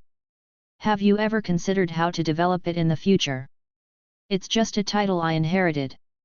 I plan to turn this large fiefdom into a tourist attraction. Although there are many desert areas, it has beaches. I also plan to build it into a holy land for the gaming industry. In the future, we Americans, there is another place to play. But this cannot be told to the outside world." George deliberately lowered his voice in the second half of the sentence. Mr. Ambassador smiled and nodded and said, "Congratulations, Earl." George also paid attention to what he said. Although the United States supports dual citizenship, when it was reported that George was going to inherit the Earl title, the Rockefeller family and Henry Morgan from far away in the United States called to inquire about the authenticity of the matter. After all, George is now an influential figure in the United States. Of course, George would not give up the American market, so he just told them that this was just a transaction, and the title also came from inheritance. He also briefly discussed the idea of tax havens with them. Finally, he said that the focus in the future will still be within the United States to dispel their concerns. Finally, after everyone exchanged greetings, they were ready to take photos. King George V, Prince Albert, and many other dukes and nobles were ready to take photos with George. Everyone stood up, and the photographer clicked the shutter, and the picture was frozen. From then on, the first governor of the Arabian Peninsula was born, and he was bound to bring huge changes to the world. The Times, the largest newspaper in the UK, reported on the front page that George succeeded to the Earl and was granted the title of Arabian Peninsula. The above details George's economic achievements and the invention of penicillin. And introduced the role of penicillin. Below is a large photo of George wearing the Earl's order with the royal family and nobles. Not only the Times, but also Italy, Germany, France, the United States and other countries reported on the incident in the following 2 days. This is great publicity for Britain. However, there was an episode in the United States. Some people began to advocate that George would leave the United States, give up his American citizenship, and deliver penicillin to the United Kingdom. After George learned about this incident, he arranged for his newspaper to conduct an entertainment war.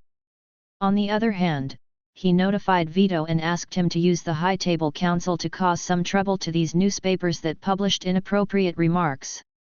There was no need to kill people or set fire, as long as he made a little fuss. Accidents are good. As for checking to see if there is anyone behind the scenes, it goes without saying that George knows that there must be someone. As for who it is, there is no need to check. If it is found out, it is just someone who was pulled out to support him, which makes no sense. That night, a grand cocktail party was held at Buckingham Palace, where George met many nobles he had just met a few days ago. The next day, although George did not like to socialize, he still followed aristocratic etiquette. George also held a cocktail party in his mansion, inviting not only more than 30 people from the Duke family, but also some officials from the cabinet and some ambassadors to the UK. After the cocktail party, Osborne and others continued their exchange activities in Europe, but George stopped following him due to his special personal circumstances. However, George said that he would attend the Scientists' Summit in Switzerland. The next day, George left England on the pretext of going to the Arabian Peninsula. In fact, George did not leave, but dressed up a little, and then inspected the UK with company personnel brought from the United States to prepare for some investments. Now that he has the status of a hereditary earl, if he has no investment in the UK and all his assets are in the United States, he will also arouse the dissatisfaction of the British people. Besides, George also understands the principle of not putting eggs in one basket. George also arranged for people to set up a cultural company in the UK, specializing in acquiring antiques from various countries. Not long after the First World War, these European countries have just recovered. Many people who have antiques at home are willing to convert them into cash for investment and development as long as the price is right. For some promising enterprises and companies, they also actively send people to discuss cooperation. Unlike the United States, George does not require a controlling stake in the UK, he just needs to participate. End of this chapter. Chapter 70 Cosmic Rubik and number 039, S cube. Chapter 70 Cosmic Rubik's Cube. George did not join Osborne and others, of course, not just to facilitate the development of industry in the UK. In fact, he had already sent out all the security personnel he had brought. All these people were sent to some countries in Europe to find things for him. It may be that George gave the most accurate information, so the first people to send back the information were the personnel sent to Norway. After explaining to the old butler and handing over all the business here to his subordinates, George disappeared from the sight of all the British. Since I have never been to Norway, some of the magic methods I know cannot be used. After identifying the direction, George turned into a peregrine falcon and began to fly towards Norway. Speaking of the ability to transform, there is also a magic spell called transformation among magic methods. One of the most advanced uses of this spell is called animagus. Animagus cannot transform into any animal at will, and the animal it changes is related to the wizard's personality and weight. Generally, each person can only transform into one animal. At the same time, animagus transformation is usually limited to non-magical creatures, and the transformation of magical creatures, such as phoenixes, dragons, hippogriffs, etc., will bring unpredictable consequences. Perhaps this is because wizard Magic and magical creature magic operate fundamentally differently. It takes several years to practice animagus, turning a person into the most suitable animal for him, but he may fail, so transformation also requires courage. Therefore, there are very few animagus, and the transformation technique used by George is much more convenient and does not require such a long period of practice. After flying for more than 3 hours, George found a deserted corner in a Norwegian seaport city, descended and returned to his original form. After finding the sent men, he headed to Tunsberg city under his leadership. George's destination was a village below the city of Tunsberg. There was a church in this village. George's goal is the similar items hidden in this church. Before coming, George was worried that he had come too early and whether those things were still hidden here. It wasn't until George got off the bus at the door of the church that he saw a middle-aged man in his 40s walking out of the church. George knew that he was not wrong.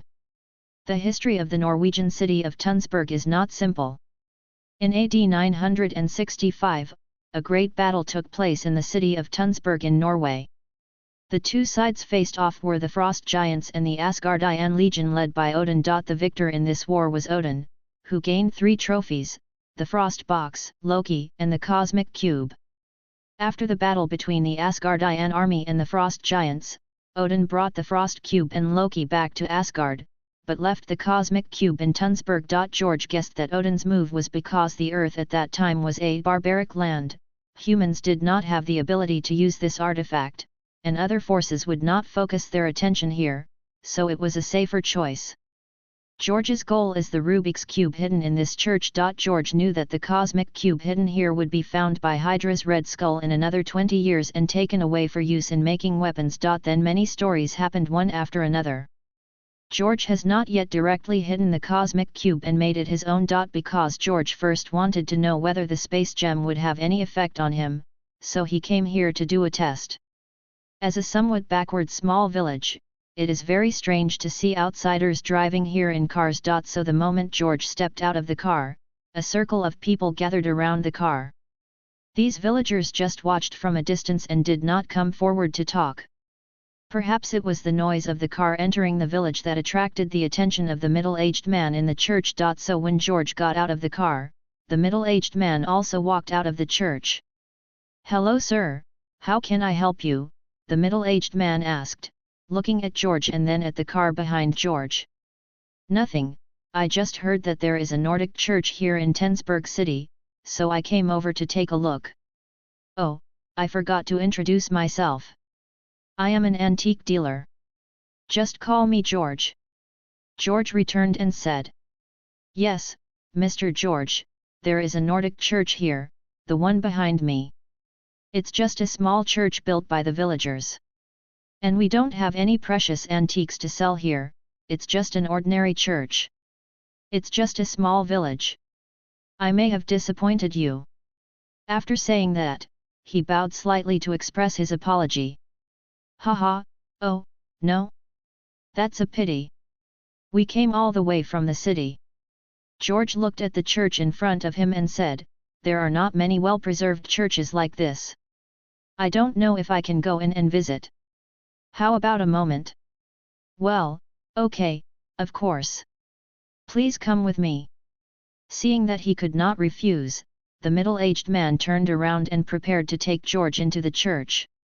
George asked the security guard to wait by the car, and he followed the middle-aged man to the church. When talking to the middle-aged man just now, George had already used legilimency to get the answer he wanted. Following the middle-aged man into the church, the middle-aged man said, "You can take a look at it as you like." After George nodded his thanks, he looked inside the church. Unlike other churches, there is a sarcophagus placed in the middle of the church. The sarcophagus was very beautifully carved, and George knew that the current space gem was hidden here. The walls of the church depict the story of the god King Odin's conquests in the 9 realms in Norse mythology. One of the walls is engraved with a pattern about the world tree. The world tree, in Norse mythology, is a giant tree whose branches form the entire world. From this tree are derived 9 kingdoms. Midgard or Midgard, the world inhabited by humans, which refers to the earth. Asgard, the kingdom of the Aesir, located between the sun and the moon in the sky, connected to the human world via the Rainbow Bridge, Norse mythology. Hell Hades, the realm of the dead. Niflheim, the country of fog, the country of ice and snow, the destination of the sick and old dead. Muspelheim, the land of fire. Jotunheim, land of giants. Alfheim, the kingdom of the white elves, elves of light. Waldheim, the kingdom of the dark elves. Vanaheim, the residence of the Vanir Protoss. There are 3 thick roots below it. The first tree root went deep into Asgard, and there was a spring of Ord under the root. Every day the gods gathered next to the spring for meetings and discussions. In addition, there lived the 3 goddesses of Norn, the goddesses in charge of fate. The second tree root goes deep into Jotunheim, the residence of the giants. Under its roots is the fountain of Mimir, a fountain of wisdom and knowledge. The third tree root goes deep into Niflheim, the kingdom of mist. Under its root is Niflheim and a black dragon Nidhogg who keeps eating the roots. It keeps chewing the roots until one day when it finally breaks the tree, the twilight of the gods will come.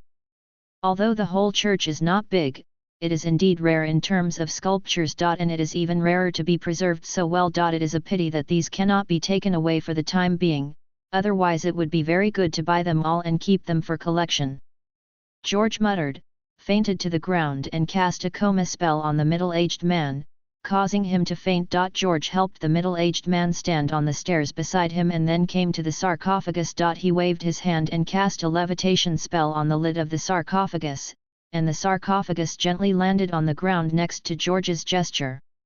Just now, at the moment when the coffin lid moved, a bright blue light shone from the sarcophagus. George came to the sarcophagus and looked at the cosmic cube held by an unknown mummy in the sarcophagus. George was also very happy. This is one of the 6 most mysterious space gems in the universe.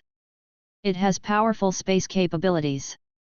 He used the levitation spell to control the cube to levitate, then took out the specially prepared gloves from the space, took the cosmic cube, and looked at the cosmic cube in his hand.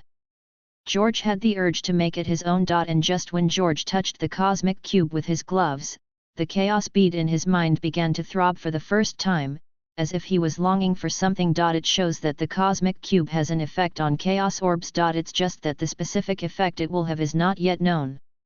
But George finally gave up the idea of taking away the cosmic cube and calmed down.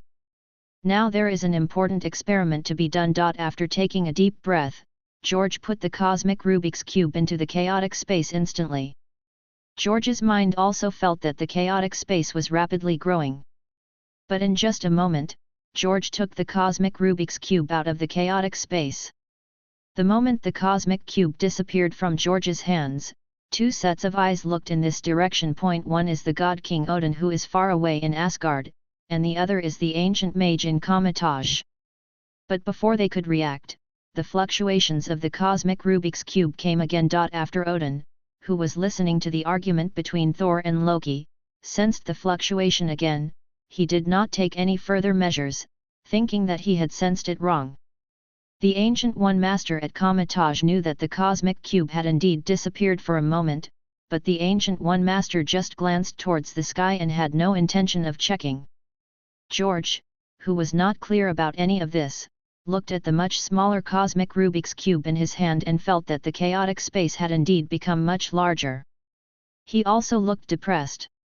If the cosmic Rubik's Cube could only play a role in expanding the chaotic space, then for his own the effect won't be that big. But if you want to continue testing, you are worried about the impact on the cosmic cube. You know, the cosmic cube is related to the subsequent development of the Marvel world. In order not to affect the subsequent plot, we can only experiment to this point for the time being.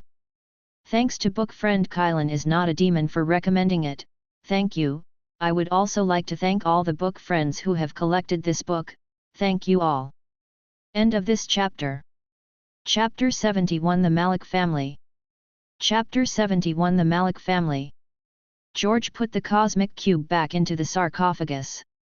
Although he could not take the cosmic cube away, this trip was not without gain. At least it proved that the cosmic cube was effective against the chaos orb.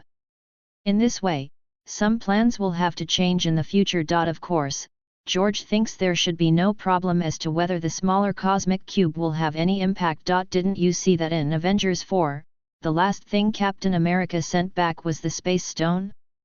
Therefore, George analyzed that the space gem at the core of the universe Rubik's Cube will naturally absorb external energy and eventually form the shape of the universe Rubik's Cube. After casting the ethereal charm again to put the coffin lid back in place, George looked at the middle-aged man who was still in a coma, and then silently recited "Everything is forgotten," modifying his memory. Let him remember that he was tired while waiting for George to visit the church, so he leaned on the stairs to take a rest. Although the spells in the Harry Potter world are not very powerful, and there are no large-scale spells that can destroy the world, they are comprehensive and convenient, so they are very good in terms of practicality.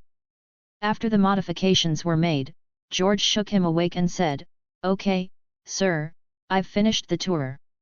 I really want to trouble you. I won't disturb you anymore. Goodbye." Okay, bye." The middle-aged man, who had not yet reacted, nodded in agreement. George ignored him and walked directly out of the gate, boarded the car, and left the small village. Since George has achieved his goal, there is no need to stay any longer. After leaving Tunsberg, George prepared to go to Germany. Because I brought someone with me and I was not in a hurry, I took the ferry to Germany slowly and leisurely like ordinary people.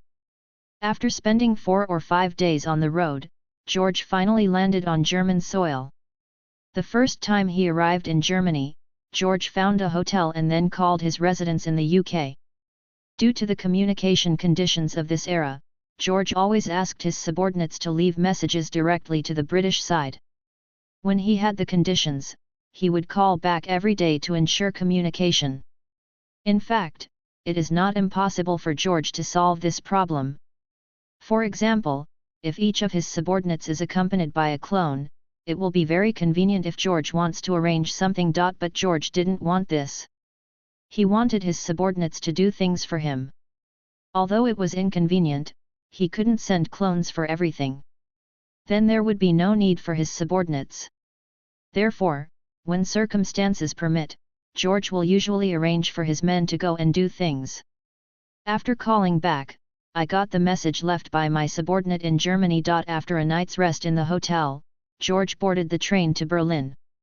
It should be said that Germany during this period was in dire straits. After World War I, Germany's overseas interests were divided, territories were ceded, and unbearable war reparations greatly restricted Germany's development, making it difficult for it to survive the economic crisis that swept the West in the 30s. At this time, the German domestic economy was facing collapse, inflation was frighteningly high, and the mark was depreciating crazily. At this time, the German people were in a desperate situation. They needed hope and hope of survival. Hitler became the leader of the Nazi Party in 1921. On this occasion, his Nazi Party escaped. Under the banner of survival, they came to the forefront of Germany. The company's think tank once suggested that George invest in Germany at this time, and listed the investment initiatives of some domestic chaebol in the United States. George did not refuse, so the ostensible purpose of George's coming to Germany this time was also to invest. From George's perspective, from the perspective of future generations, these plutocrats in the United States are simply raising tigers to create trouble. The United States provided huge amounts of money to Germany. After the end of World War I, countries such as Britain and France owed a lot of debt to the United States, and the United States became the world's largest creditor nation. Since Britain and France were severely damaged in World War I and were temporarily unable to repay their debts, the main source of debt repayment fell on the Germans, because Germany needed to pay huge reparations to Britain and France. However, Germany was severely damaged during the war, and Britain and France ruthlessly plundered Germany. After the war, Germany was unable to repay its compensation. Therefore, the United States had to provide aid to Germany and support Germany's reconstruction in order to recover its debts. In order to help Germany recover its economy, the United States provided Germany with huge loans and made massive investments. In the Dawes Plan alone, Germany received a loan of 326 billion marks, 70% of which was American capital. During this period, Germany paid only 114 billion marks in war reparations. It can be said that the rise of American capital in post-war Germany played an important role in the process. Secondly, the Americans provided a large amount of technical and equipment support to Germany. Just after the end of World War I, American and British monopoly capital began to help the Germans obtain advanced technologies such as refining artificial gasoline and artificial rubber, which was very important for Germany, which lacked oil and rubber resources. Many technologies used by Germany in World War II came from the United States or received help from the United States. Third, the United States has provided Germany with much-needed natural resources and strategic materials such as oil, non-ferrous metals, and iron ore, which is very important for resource-scarce Germany. It can be said that it was the American consortium that single-handedly supported the powerful Germany before World War II and funded the increasingly active Nazi Party. George understood that these American consortiums originally only wanted to help Germany develop its economy, allowing Germans to become their own cash machines, and at the same time control the market and economy of Germany and even Europe.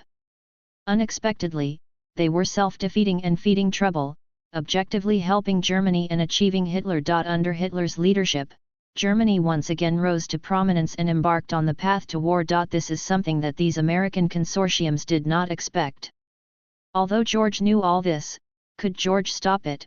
It's obviously impossible. Therefore, since the German-American petroleum branch already exists, George is not prepared to get involved in these anymore. Anyway, both Rockefeller's Standard Oil Company and Morgan United Steel Company now have a share of George's shares, although the proportion is not very large. After being received by people from the German-American Oil Company and arranged to stay at the Adarin Kempinski Hotel, this hotel was only founded in 1907.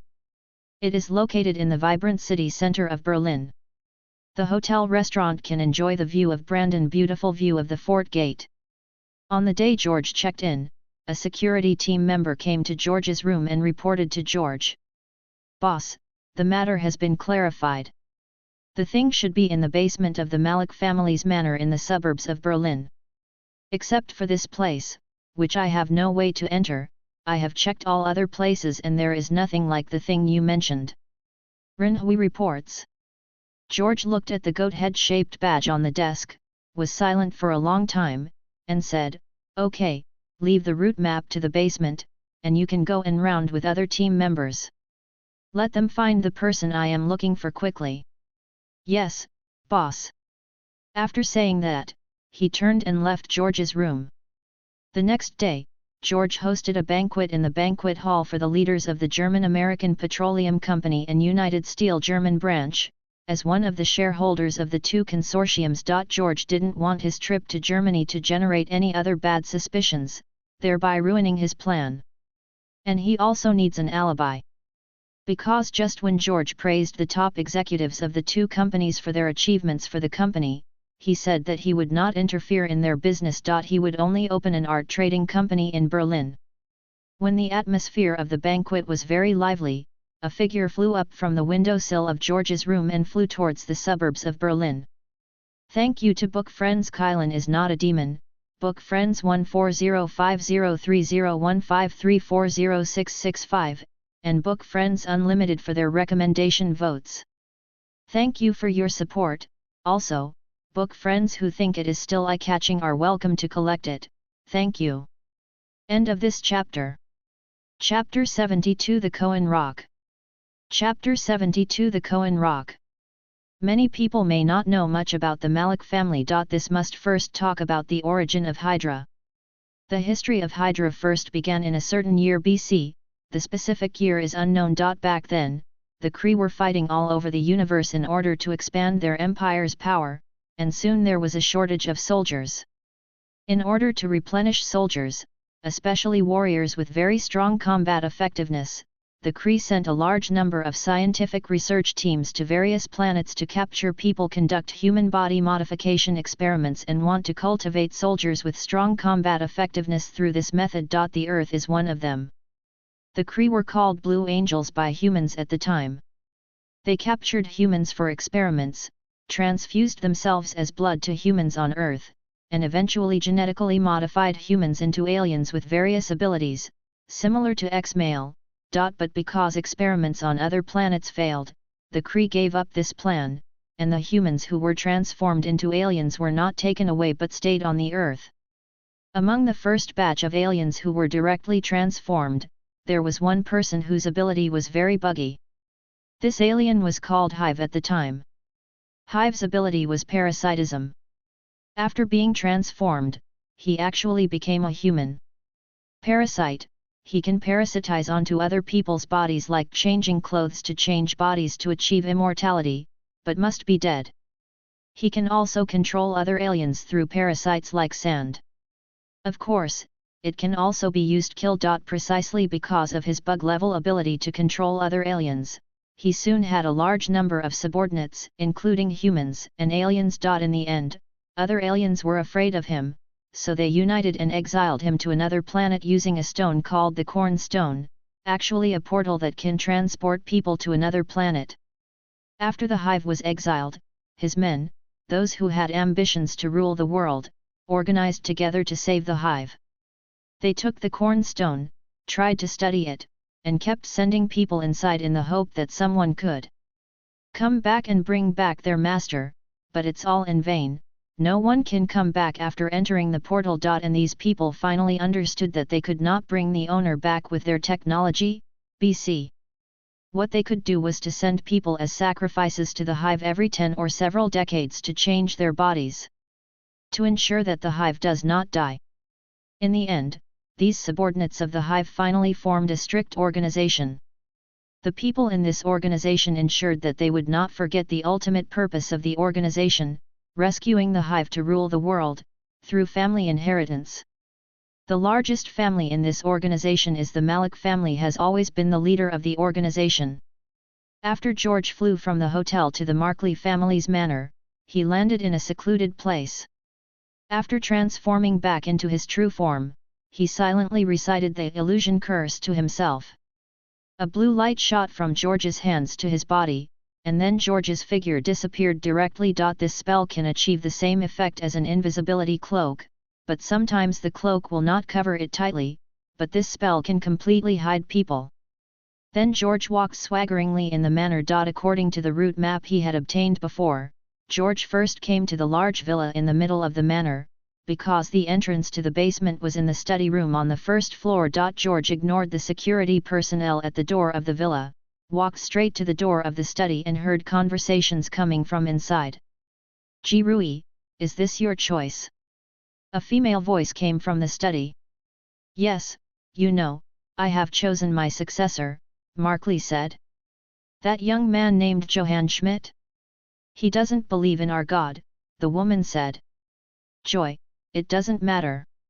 He just needs to develop the organization. You will be watching him in the dark, right?" Giri said. "Ji-Rui, but he is too crazy, you should be able to feel it." Joey said. "The nature of what we do is crazy," Giri said, his voice rising. "So you're scared, aren't you? Is it because of the little guy next to you?" Joey said. "This has nothing to do with Freddy, it's just that I'm not optimistic about this country, so I'm ready to change the environment for the development of my family." Ji-Rui replied. "Haha, Ji-Rui, you can't convince me, and you can't explain it to others. Also, will you take away the portal?" Joey said. "No, I will leave it to you." Ji-Rui paused for a long time, and then said as if he had put down something. "Haha, I hope you can keep your promise. Let's stop here tonight. If the time to leave is determined, I will come to see you off. I just want to take my family and leave safely." Ji-Rui said slightly tiredly. Then footsteps sounded in the study. George stepped to the side of the corridor, clearing the way to the door. Just as George stood up, the study door opened from the inside. A fashionably dressed woman walked out of it. Behind the woman was a middle-aged man in his 50s, and beside the middle-aged man was a young man. These two people should be Joey and Ji-Rui who just spoke. George watched the three of them leave the study, turned the doorknob with his right hand, and the door opened directly. Without delay, George went directly to the fireplace and silently said, "Open the Ilaho cave." The fireplace creaked and rotated, revealing the stair entrance behind it. George walked directly down the stairs. After passing another door, George came to an underground room. The room was not large, but stood a stone in the middle of the house. This is the goal of George's trip, the portal left by the Cree, the cornstone. George knew that this stone was not safe when placed like this. It might swallow the surrounding living creatures at any time and teleport them away. Therefore, George did not delay and directly put it into the chaotic space. No matter how powerful the method is, after being sent into space, it can only stay there. After completing his goal, George did not delay and returned directly to the original route. But just as the secret door was closed, the door lock of the study room turned again. Since George had not lifted the disillusionment spell, he was not worried that anyone would see him. So after I stood by the fireplace, I stopped moving. Then the door opened, and Gary walked in with Freddy. After the two sat down and lit a cigar, Gary said, "Freddy, I don't know if my choice is right, but I don't want one day that everyone in our family will disappear like your grandfather. I think, then you don't want what happened in one day to happen again, do you? But can we really leave?" Freddy said. "Haha, don't worry. As the leader of Hydra, although I have handed over a lot of power to John Schmidt, we still have our own power. As long as we hand over the stone, you won't fight us to the death. After all, it is a lose-lose situation. However, some preparations have to be made. Recently, you took your brother to leave Germany and go to the United States. I will deal with the things here and then go over to find you. Father, do you need to be in such a hurry? If you delay any longer, there will be changes. When you get there, go find Koenig and he will make arrangements for you. Okay, I'm tired, you can go out first." Jirui waved his hand and asked Freddy to leave. Freddy was about to say something, but when he saw Jirui's tired face, he gave up. He stood up and walked out of the study. George also followed Freddy out, and then left the villa in a swaggering manner. As for what impact taking away the boulder will have on the Malik family, and what changes it will bring to the subsequent plot. It was out of George's thinking.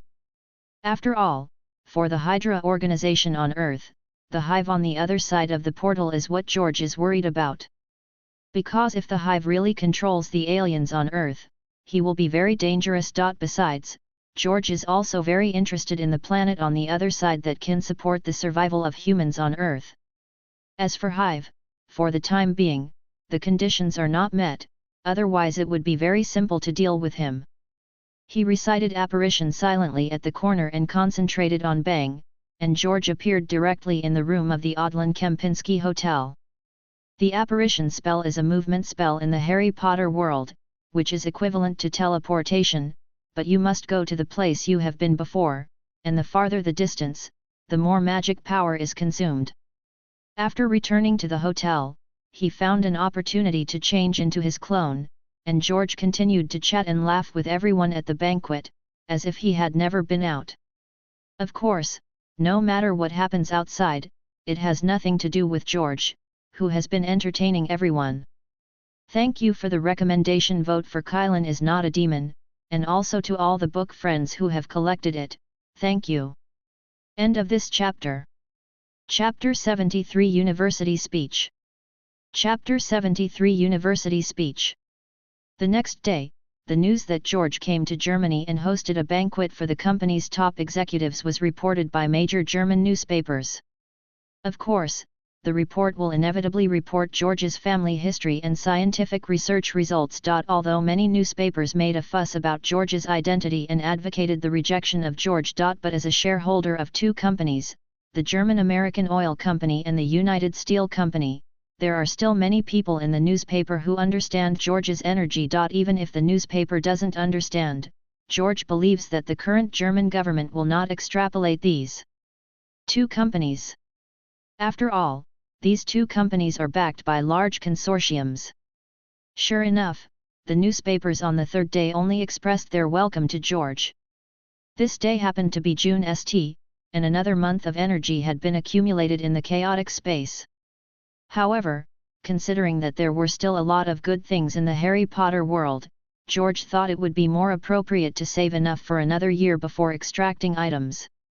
After getting up, he saw from the window that there were many reporters surrounding the hotel where he was.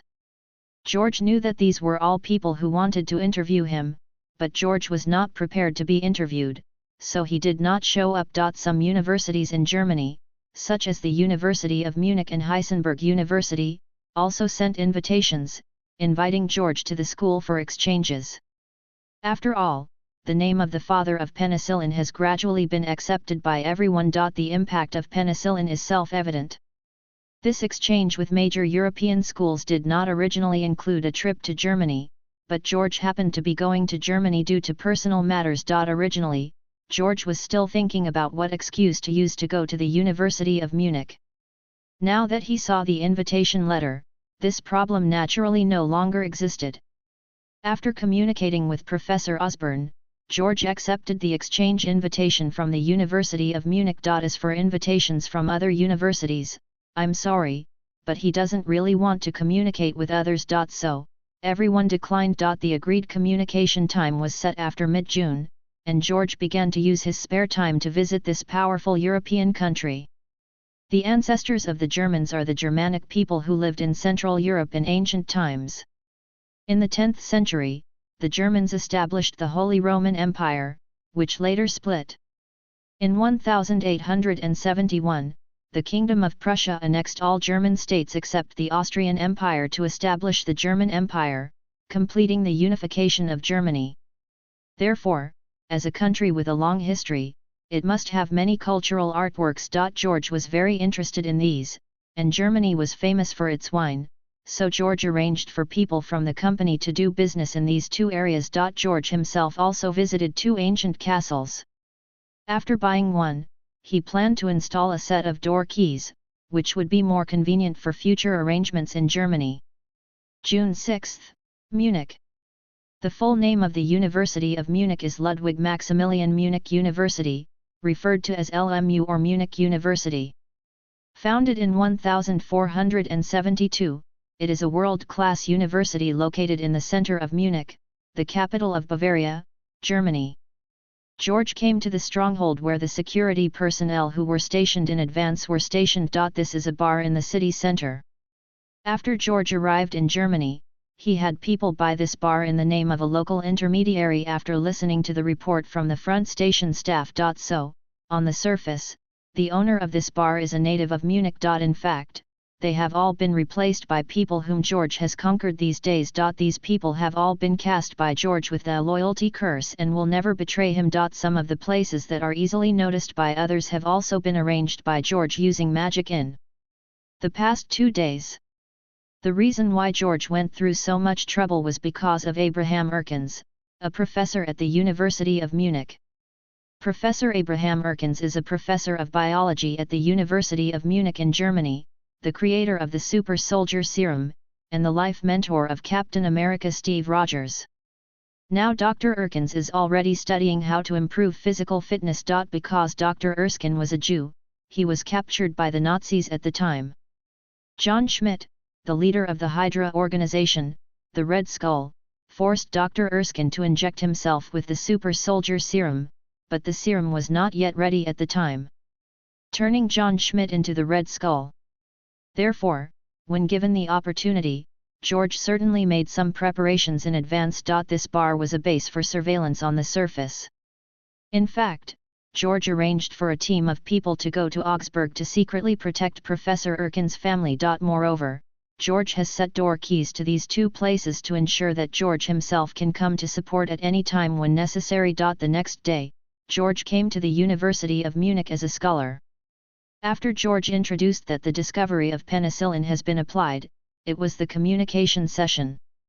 Of course, George, who was also good at German, did not ask for a translator, because in science, ordinary translation cannot accurately express professional terms. "Hello, Mr. Orwell," I am Professor Abraham Erkins from the School of Biology. I have also done some research on your idea of the impact of microorganisms on the human body. Do you think we can use some means to artificially improve the quality of the human body and achieve effects that ordinary exercise cannot achieve? Upon hearing Professor Erkins' question, the audience booed, because Erkins's view was not accepted by those at the University of Munich, who thought he was fanciful. So when he met George, who was also studying microbiology, Erkins also hoped to hear some different voices. Strictly speaking, Professor Erkins's research is on strengthening human DNA and bioengineering technology. However, due to the development of science, this theory has not yet been proposed, so it is all within the large department of biology. George looked at the man who would have a huge impact on the world in the future. The super soldier serum he invented had not been cracked until 100 years later. Countless people have benefited from him, and many people have gained strength from studying his results. There are Hulk, Spider-Man, Daredevil and so on. But for now he is just an unpopular university professor. Hello, Professor Erkins, the mysteries of the human body are endless, and they need to be explored continuously by you, me, and all those who are interested in this around the world. As for whether there is such a method, maybe there is, but we haven't found it yet. Science is like this. Before it succeeds, everyone thinks it's impossible, so that's why they pursue it, right? Then we communicated with other people for nearly 2 hours. In the evening, the University of Munich also held a banquet to welcome George's arrival. Although Professor Erkins was not well liked as a professor in the School of Biology, he was invited. When George in the crowd saw the unpopular Professor Erkins who was drinking alone in a corner of the banquet, George had the idea of taking him away in advance. However, considering the character of Professor Erkins in the movie, it is estimated that won't leave with George. So George didn't even show much enthusiasm for Professor Erkins. Perhaps feeling George's gaze, Professor Erkins also happened to look towards George. George raised his wine glass and signaled to Professor Erkins. Next time we meet, thank me back, Professor Erkins. This was George's most sincere thought at the moment. Thanks to book friend Kylan is not a demon and book friend Chingxian /me for their recommendation votes. Thank you book friends for your collection. End of this chapter. Chapter 74, Hogwarts Island. Chapter 74, Hogwarts Island. On May 1923, 5, it had been 2 years since the last time I went to Germany.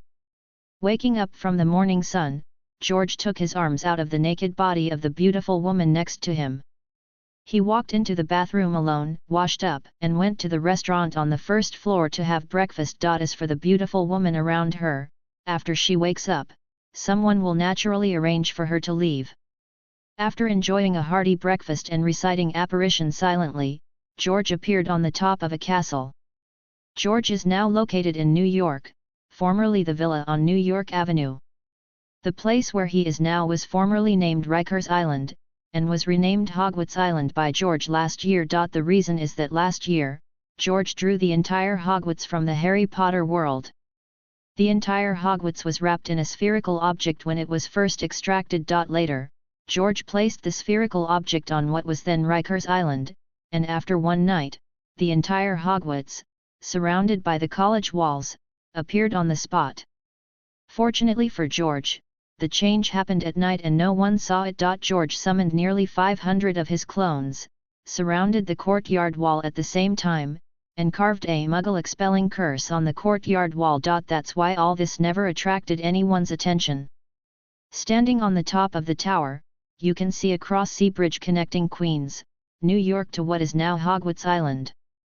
At the end of the bridge are 2 extraordinary wrought iron gates with stone pillars on both sides and winged angels on top of the pillars. This is the main entrance to Hogwarts Island, and there is a long uphill ramp through the main entrance. The left side of the uphill slope was originally the Quidditch playing field. The stadium is surrounded by towering stands, allowing spectators to watch the game clearly from above. There are 3 gold pillars at each end of the court, fully 50 feet high, with round frames on the top. The one on the right used to be Hagrid's hut, but it was demolished by George.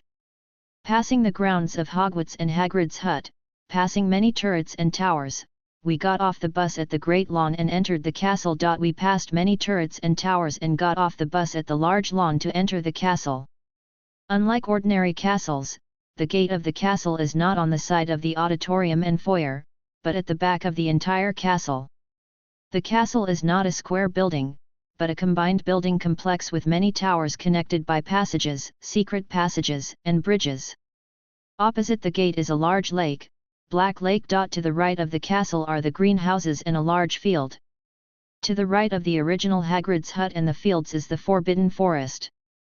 Judging from its age, the original Rikers Island area is definitely not enough, but from the inside it can accommodate everything. So George thought that something similar to the invisible stretching curse might be carved within the college walls. It is worth mentioning that after the entire Hogwarts grew in size, George visited and found that the souls in the paintings that were originally hung on the walls and where souls resided had all disappeared, leaving only empty frames.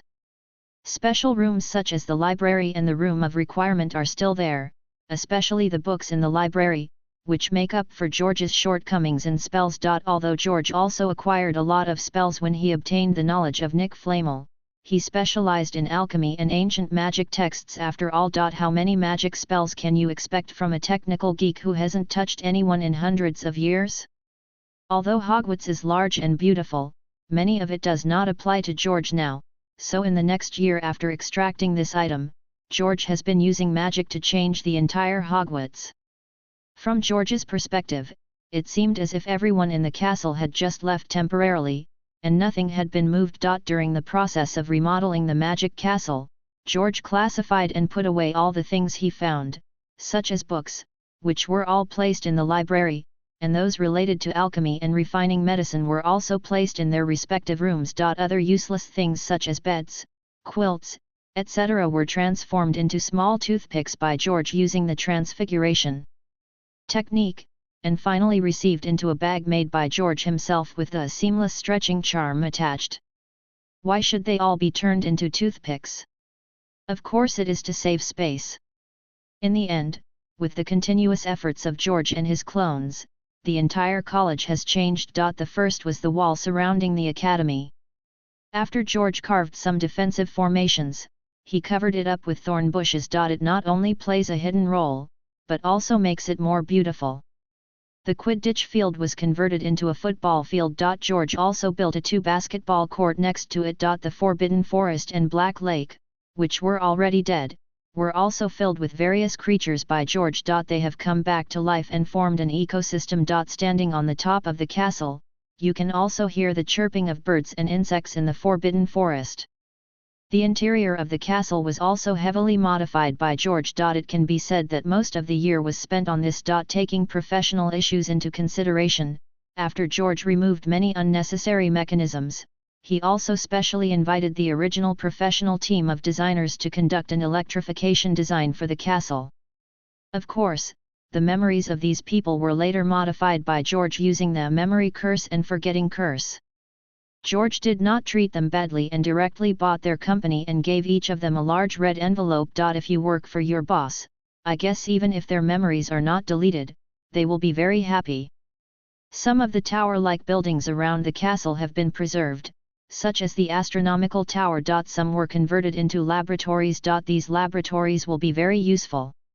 After the renovation, the entire Hogwarts Island once again glowed with new vitality. The entire castle not only has living rooms, but also art exhibition collection halls, car collection halls, firearms, clocks and other smaller exhibition halls. There are also large banquet halls, indoor swimming pools, gyms, and other rooms. In addition to some secret rooms, the underground space has also been converted into rooms such as parking lots and wine cellars.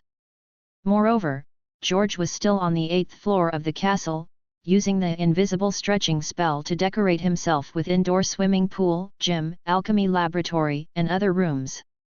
For some special rooms and secret rooms, George also used magic to make special protections to ensure that they would not be destroyed. It's not that I don't trust people who will live in the castle in the future. But like some of the herbs from the Harry Potter world in the greenhouse, they are very precious. It can be said that many of them are extinct in this world, so it cannot be too solemn. George also built 100 two-story villas with gardens around the Black Lake.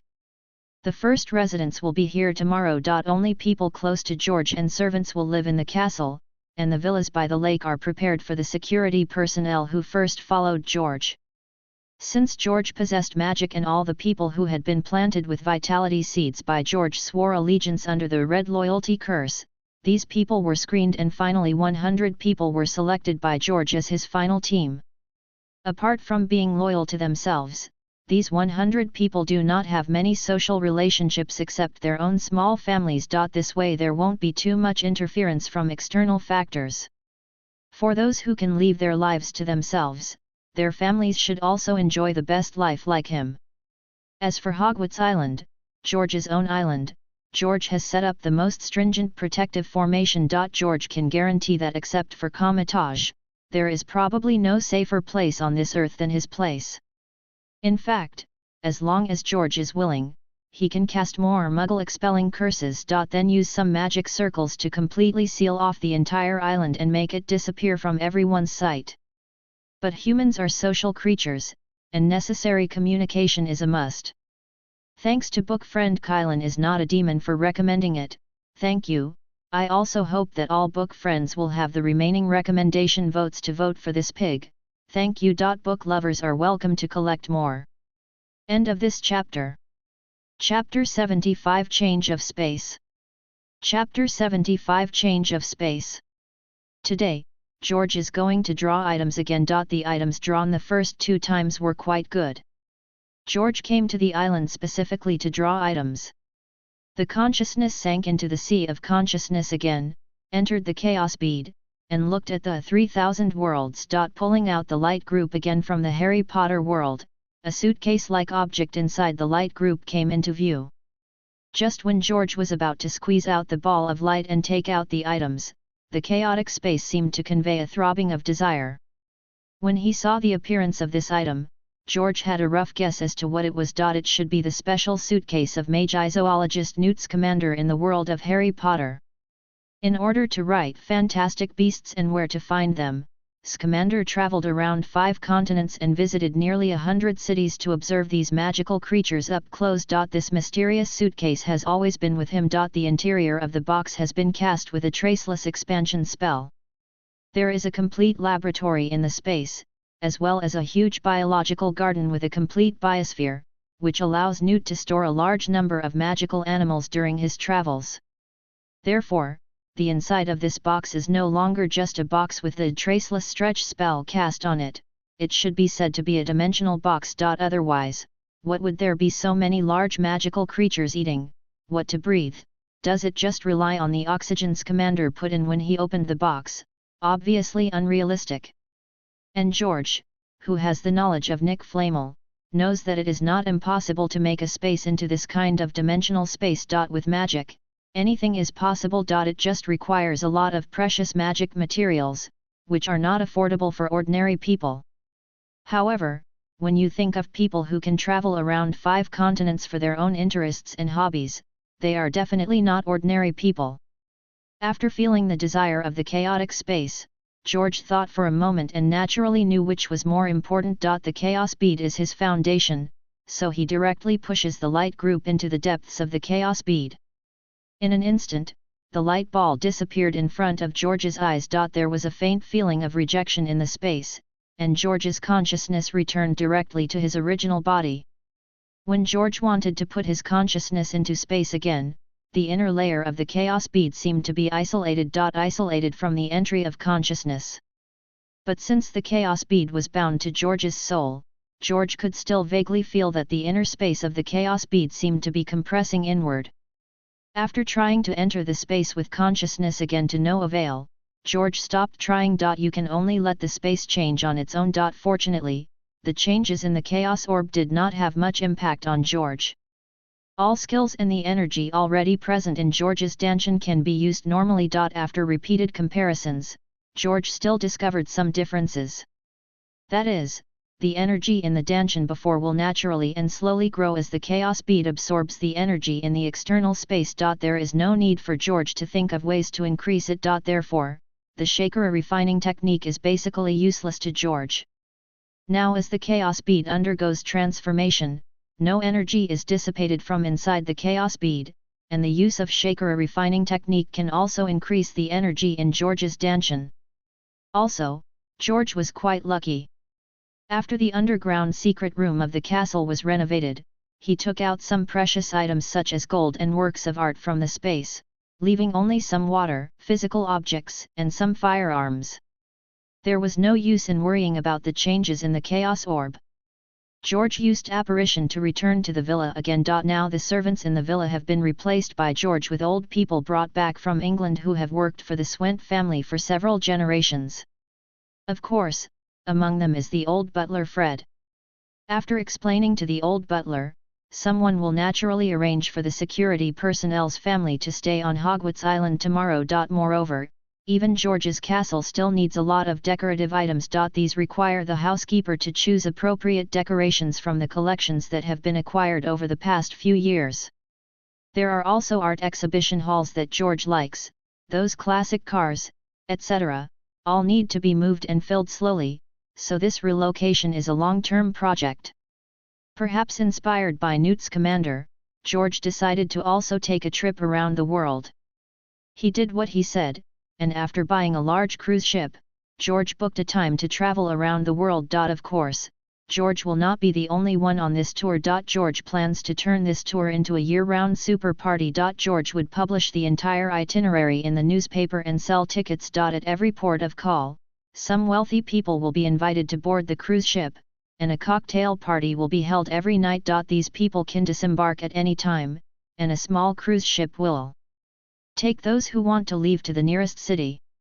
So since George announced this plan, newspapers from all countries have been rushing to report on it, and many newspapers are speculating that George took the initiative to invite him on board the ship. In fact, in the following time, George made back the money of this large cruise ship in less than half a year, and even made it several times. All the rich people are honored to be invited by George, and all the rich people are proud to board this ship called the Golden Ship. Many times, it's hard to get a ticket. It is conceivable that in a party full of rich people, besides enjoyment, what else is there? Of course it's an opportunity. A lot of information is revealed during discussions among these top rich people. It is not difficult to imagine why later on, it was so hard to get a ticket for the boat. For this reason, this ship is called the Golden Ship and the entire trip is called the Golden Journey. It's not that the ship is made of gold, but it means that the people waiting for the ship are either rich or noble, and the opportunities on the ship can create gold. In fact, George, who has the ability to dissipate, does not really stay on the ship all the time. Many times, George appears in tourist attractions in various countries on the road. Take a look at the natural scenery and visit the humanities and history. Discover some business opportunities by the way, or buy a property and make a door key. Anyway, by the end of the trip, George basically owned properties in every country around the world. The most important thing for these properties is to play a positioning role. With the portkey and apparition, George can reach anywhere he has ever been at any time. 2 years later, George ended his global journey. Of course, this golden ship will continue to sail. Then create countless opportunities for countless boarders. The night I returned to Hogwarts Island, the chaos bead, which had been silent for 2 whole years, finally began to throb again. George's mind instantly sensed the chaos bead. As George's consciousness entered, what he gave George this time was a huge surprise. Because a real space appeared in the chaos bead. This space is in the shape of a semicircle, with a radius of about 50 acres. It is slightly higher in the center and has a pool. The pool is only about 10 square meters. Soil appeared in the space, although it was still bare without any plants. But this is a real piece of land, which is something that can only be used as a storage space before. What hasn't changed is that the 3,000 worlds are still scattered at the top of the space like a galaxy. It seemed far away, but when George realized it, he seemed to be able to catch it easily. It's just that this space change consumed all the energy, and George didn't extract any items. Looking at the newly appeared land again, George subconsciously wanted to squat down and grab a handful of dirt. After an instant reaction, this time the conscious body entered, but the next second, a handful of soil appeared naturally in front of George, and George subconsciously held it in his hand. George could see the dark, oily soil in his somewhat illusory palms. Since this is real soil, can my own body come in? Next, George conducted a series of experiments. First of all, George discovered that as long as his thoughts moved, George's body would appear in this space. Moreover, when the main body appears in the space, George in the outer real space disappears out of thin air, leaving no items behind. This can be seen after recovering the memory through the multiple clones left behind. Secondly, George can still choose the conscious body to come in alone. This can be seen from the first time the chaos orb changes after entering it. There is also the fact that the time in space is consistent with the time flow outside space. There is no problem of speed, this can be tested with a watch. The water is very sweet and gives you a warm feeling in your stomach when you drink it. It should contain trace amounts of energy, but the exact amount has not been specifically tested. It is not yet known whether the soil has any special effects. This requires further observation. The most important thing is that the entire space is still under the control of George's thoughts. George could plan the space however he wanted. Like setting up a vacuum space. After all, sometimes vacuum space is useful for storage. As for whether the space has other functions, we can wait until tomorrow and slowly test it. I just returned to the castle tonight. After 2 years of traveling around the world, the chaos bead being able to enter again completely relieved George's worries. Tonight, I can have a good sleep with peace of mind. Thanks to book friends Sacred Heart Flying and book friend Kylan is not a demon for their recommendation votes.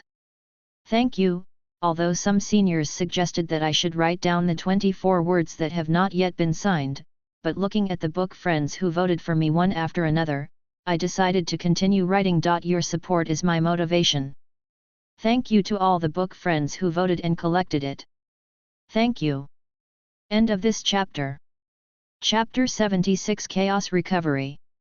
Chapter 76 Chaos Recovery.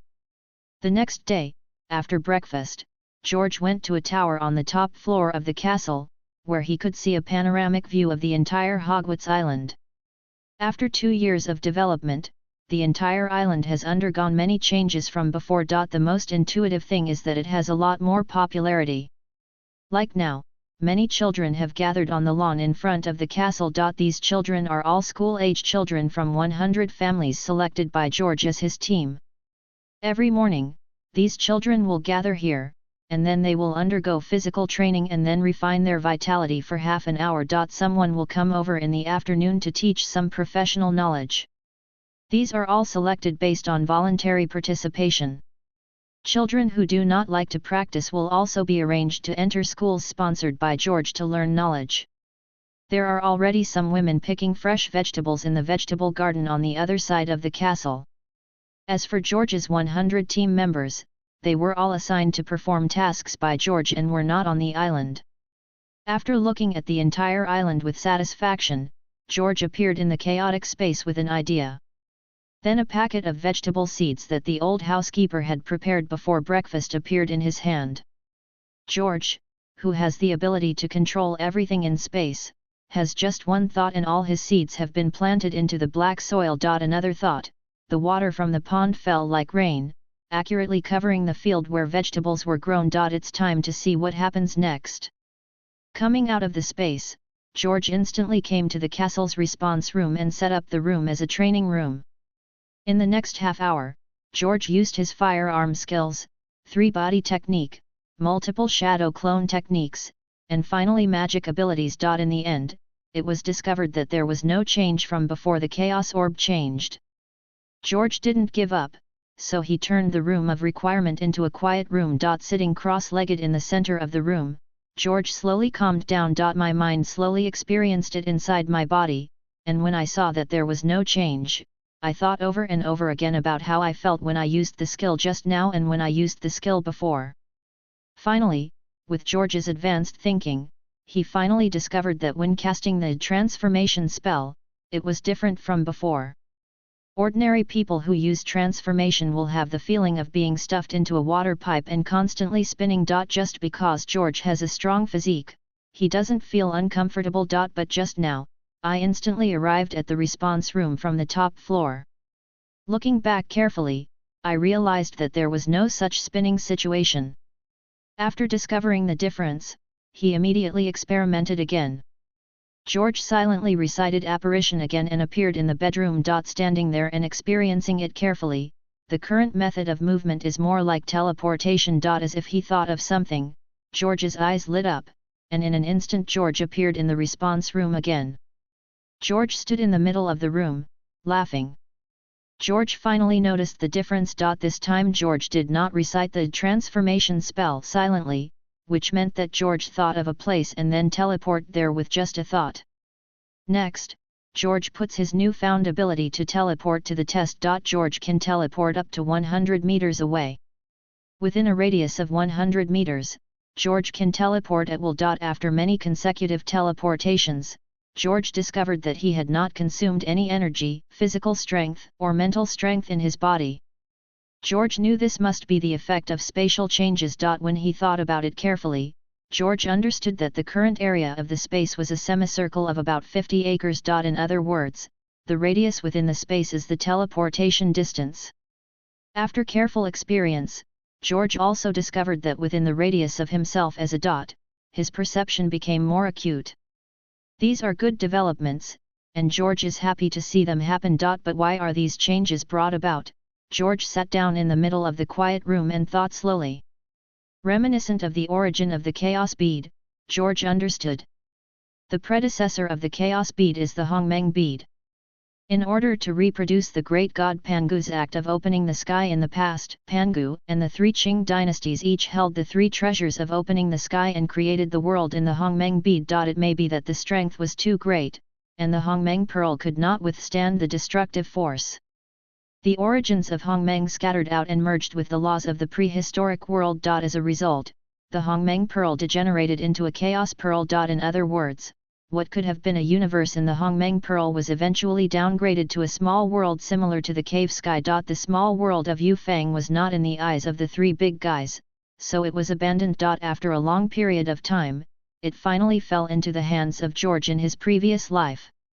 Judging from the performance of the chaos bead in this life, the reason why the chaos bead was still magical in the Dharma ending era of the previous life may be that it also has the function of absorbing energy from the unknown space. George thought it might be that the chaos bead also absorbed part of the Hongmeng Qi at that time. It may be that taking George's soul from his previous life across the world and having that special connection with the 3000 worlds consumed too much energy, so the chaos bead only served as a storage space after George woke up. The energy of the space gem was absorbed last time, and the dimensional magic box was absorbed and fused this time, so the chaos orb revived again. Even if it degenerates into a cave world with a radius of only 100 meters, it should still be a good start. As for whether this is the case, we need to slowly experiment after the chaos bead has accumulated that special energy. Putting aside his speculations about the chaos orb, George walked out of the room of requirement. The space is still empty now, and I need to add some items to make it easier to carry around. Coming out of the weapons room, he was about to ask the old butler Fred to prepare some food. The old housekeeper reported, "Master, there is news from Ryan that they have all been conquered." "Oh, are you finally ready? Tell Ryan for me and prepare according to the plan I gave. I still need to give them some necessary benefits. After all, I will still need those people to help me manage the Arabian Peninsula in the future.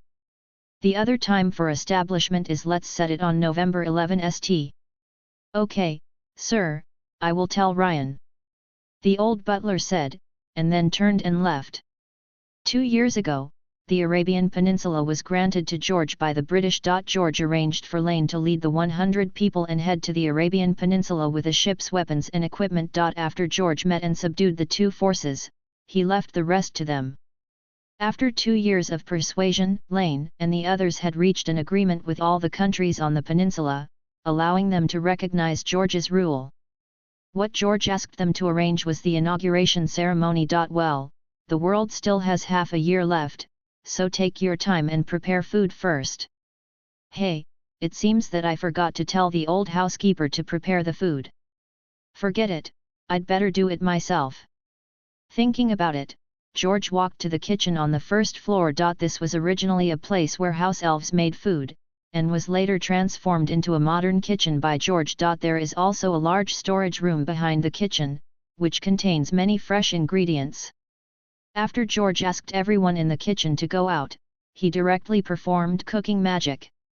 George also took out a knife drawn from the world of Little Master. As George's right hand danced, various ingredients and kitchen utensils were quickly operated. As George continued to use cooking magic, delicacies with full color, fragrance, and flavor were formed one by one, and then were put into a separate and isolated vacuum space by George.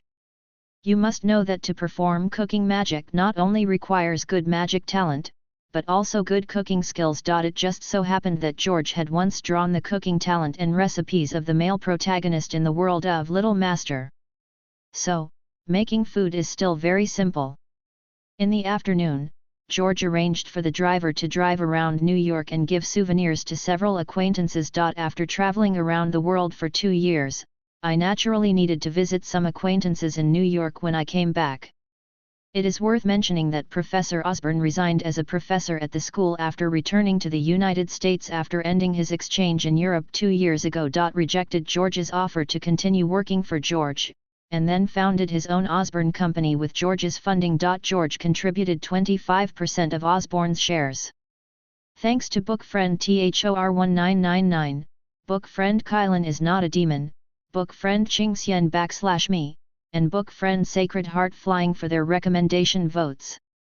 Thank you, the author needs your recommendations and collections. Thank you all. End of this chapter. Chapter 77 Roaring Age.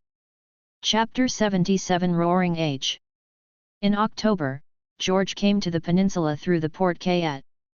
Accompanied by 33 prepared passengers and escorts, the cruise started from Syria, passed through the Suez Canal, passed through Yemen, and finally landed at the mouth of the Shatt al-Arab River. It is worth mentioning that when the British granted the peninsula, they also included the land east of the Suez Canal as part of the Arabian Peninsula.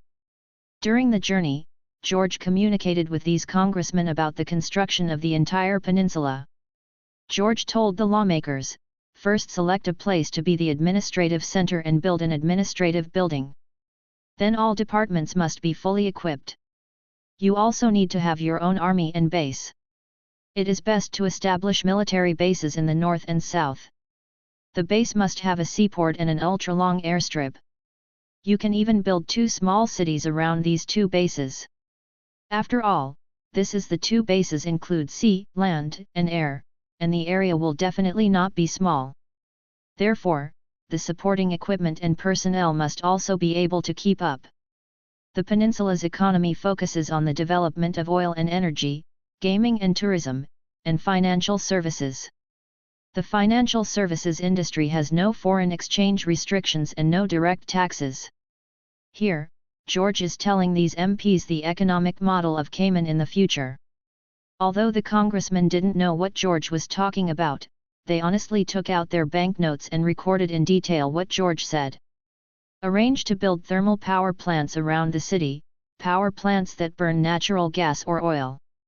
Transportation throughout the peninsula must be well planned, and land transportation in addition to sea transportation must be established. For example, trains. The government, economy, culture, law, etc. below must be unified. You are all good at this area, so I leave it to you. As soon as George finished speaking, a member of Parliament raised his hand and asked, "Your Majesty the Governor, although we don't quite understand some of what you just said, we still understand the general meaning. But there are some requests that we may not be able to complete. Please forgive me." "Oh, tell me what you can't finish." George did not blame them, but directly asked them to say it.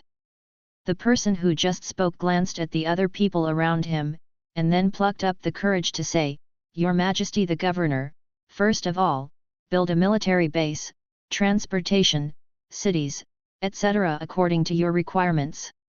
These require too much money. His voice trailed off as he spoke. Any more? It doesn't matter, continue. George said. Also, you said that to establish a petroleum energy company, you also need to build oil or natural gas power plants. Although some natural gas has been discovered throughout the peninsula, it may not be suitable to build such a large one. Haha, okay, I will solve the problems you are talking about here. You don't need to worry about it for the time being. Regarding urban construction, transportation planning, and population migration, you first make a plan. Make it practical and feasible. The rest, energy matters, will be done by professionals. Time passed by, and on November 11, in the holy city of Jerusalem, members of Congress led their families to take turns swearing allegiance to George under the course of loyalty. George officially ascended the throne as governor. After the dinner, George returned to the room alone. Half a year later, the vegetables planted earlier were already mature. Through comparison, the vegetables in the space have not changed in terms of growth time, and the taste of the vegetables in the space is obviously better. Moreover, through animal comparisons, rabbits fed space vegetables are significantly healthier than ordinary rabbits. This may be related to the water quality in the space. The area in the space is not as large as the storage space before. It is slowly growing every day. George has also tried to use the traceless stretch spell to expand the space in the chaos bead. Unfortunately, the traceless stretch spell doesn't work at all after being cast. It's like casting it into the air. Moreover, the energy slowly absorbed from the unknown space is no longer dissipated. In other words, the energy in George's body can no longer grow automatically and slowly. This doesn't matter, except that now after George gets up every morning, he will perform energy operation for an hour. After half a year of energy accumulation, the energy absorbed by the chaos bead from the unknown space is like a chaotic cloud, floating at the top of the space. Following George's thought, these energies instantly dissipated throughout the space. In George's perception, the entire space is slowly getting bigger. According to measurements, the radius of the space expanded outward by 0.5 meters. George tested it again in real space, and the teleportation distance also increased by 0.5 meters. In other words, it takes 1 year of energy accumulation to expand 1 meter. If you use this energy accumulated for a year to extract items from the 3000 worlds, you may get a very good item.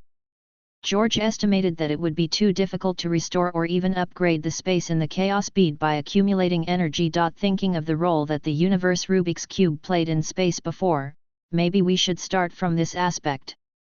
Time passed by in a hurry, and it came to 1929 in a blink of an eye.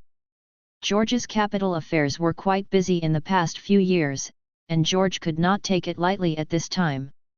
The two American presidents Harding and Coolidge in the 20s completely changed the pace of life of the American public. They replaced aggressiveness with restraint and noise with silence. Both men were committed to keeping the federal government small. Under the guidance of the two, Americans lived a relatively peaceful life, and they greatly reserved the power of the president. They proposed tax reduction policies and controlled the national fiscal deficit. Their behavior is actually equivalent to responding to all changes by remaining unchanged, a bit like the ancient Chinese teachings of Huang and Lao, which governs by doing nothing. Both believe that enterprises are the engine of social progress and that the government does not have this function. President Harding called on American businesses to rediscover their heroic glory days, when entrepreneurs used entrepreneurial spirit to create large enterprises with brilliant ideas, and heroic figures created steel without interference from the government. Giant horse and flying machinery. From 1921 to 1929, U.S. GDP continued to grow at an annual rate of 5%, the best performance ever recorded by any developed country in the world. In the 20s, there were three themes in American society. The first theme is the rapid increase in productivity, especially in the first 5 years. After the First World War, although the public was dissatisfied with the current social situation, industrial unions were silent, and the inflation rate during this period was zero. Enterprises made full use of the progress in productivity during this period and converted the vast majority of the incremental production capacity into became corporate profits. In the late 20s, the proportion of U.S. manufacturing in global manufacturing increased from 1914% in 36 to 42%. The second theme is the modernization of business, brought about by the rise of cities and the expansion of the service industry. The number of Americans working in the service industry exceeds the number working in agriculture, and many new occupations have emerged, such as human resources managers, and the number of teachers has also grown. The number of urban residents also exceeds the number of rural residents. The third theme is that during the laissez-faire period, many of the great inventions created by Americans were popularized and spread among the people in the 20s, such as electricity, automobiles, airplanes, wireless communications, etc., as well as joint stock companies. Form of enterprise. It is an era of increasing wealth for the entire public, and it is also an era of fierce competition in the market. Any ordinary person can acquire things that were previously considered luxuries, or acquire things that did not exist just a few years ago. The suburbs of cities and towns continue to expand in size. Individual houses are connected to the urban power grid and urban tap water supply network.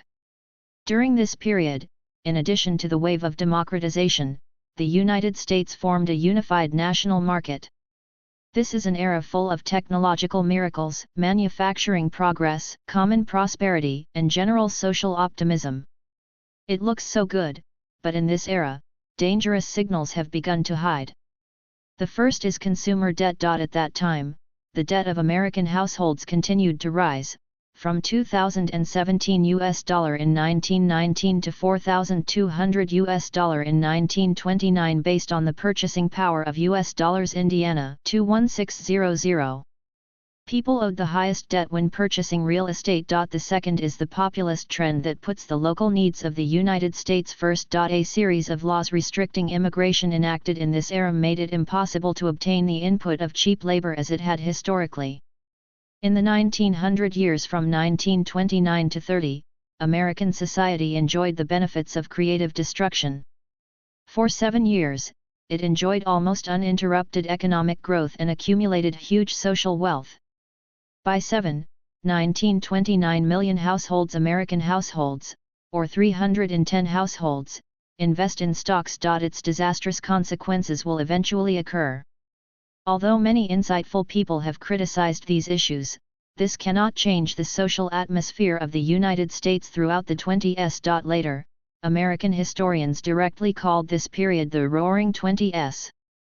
Thanks to book friend Kylan is not a demon and book friend Shusha for their recommendation votes, thank you.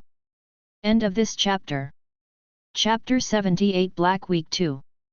Chapter 78 Black Tuesday. The entire Roaring era looks wonderful, but the hidden dangers are also huge. Although George watched everything, he couldn't stop it alone. As one of the vested interests, George also completed the establishment of a business empire during this period. Regardless of whether he has made great achievements in cultural media, energy and minerals, military scientific research, or civilian technology, it can be said that in 10 years, George has completed the accumulation of hundreds of years by those aristocratic families. Next, George will still take advantage of the upcoming crisis to continue to develop, and will continue to seize power that can affect the world to a greater extent. In the past few years, some things have happened. A year ago, the person monitoring Abraham Erkin's received news that there were suspicious people around Dr. Erkin's home. On the third night after the news reached George, Dr. Erkin secretly took his family to prepare to drive out of Germany in the dark. However, it was intercepted by the Nazis more than 100 kilometers away from the border. Drive. Erkin's family and Dr. Erkin's were taken away by two gangs. The surveillance personnel who had been following far behind followed George's instructions and released the group with Dr. Erkin's. Continue to follow Dr. Erkin's family's side, and then rescue Dr. Erkin's family on the way to the place of custody. After bringing Dr. Erkin's family back to the stronghold, contact George. Hello, Mrs. Erkins. George greeted Mrs. Erkins with a smile in German when he saw Mrs. Erkins, who was still looking frightened and confused about the situation, with a teenage boy and a girl behind her. "Who are you?" asked Mrs. Erkins. "At least now it seems that we are the ones who saved you, right? So don't be nervous. We are not bad people." George said, "Sorry, let me introduce myself first. My name is George Orwell Swent. I used to work with Dr. Erkins. I am here to save you this time." After hearing that George and Erkins knew each other before, and that George indeed saved herself and her children, Mrs. Erkins chose to believe George. "Thank you, sir. Please save Erkins. He is just a university professor. Shouldn't have to suffer this." "I'm sorry, Mrs. Erkins. Maybe you don't know who the people who captured your husband are. Let me tell you, they are people from the German Weapons Research Institute. One of Dr. Erkins's research was of interest to them. So the doctor is safe until the research is completed. And, for the time being, he cannot be taken away." George replied, "But don't worry, I promise you that I will definitely take him away. In front of you." "Thank you, sir. Thank you for your life-saving grace." Mrs. Erkins, knowing that she could not ask for too much from others, bowed and thanked her. "Okay, it's not safe here. Next, I will take you to the United States, so don't be nervous." After saying that, he silently recited the sleeping curse to the three of them. After all three people are unconscious, put the three people into the chaotic space. After giving some arrangements to the surveillance personnel, George used the door key to return to Hogwarts Island. After taking the three people out of the space, they called the old housekeeper and told him that the three people would live on the island for a long time in the future and asked him to take them down to rest. After waking up, arrange for someone to teach English to three people. After all, I have to live on the island for a long time. In a few days, the personnel from those two strongholds would also leave Germany under other names. In the original time, Dr. Erkin's family was later imprisoned in a Nazi concentration camp and eventually tortured to death. George has changed a lot in the past few years. For example, there are many statues on Hogwarts Island. These are magic puppets made by George using his alchemy knowledge and combining metals from this world. It usually exists as a decoration, but can be turned into a defensive force when necessary. Under George's planning, a new way of shopping, supermarkets, has emerged across the United States and even some big cities in Europe in the past 2 years. This novel shopping method became an instant hit once it was launched. Brought a lot of wealth to George.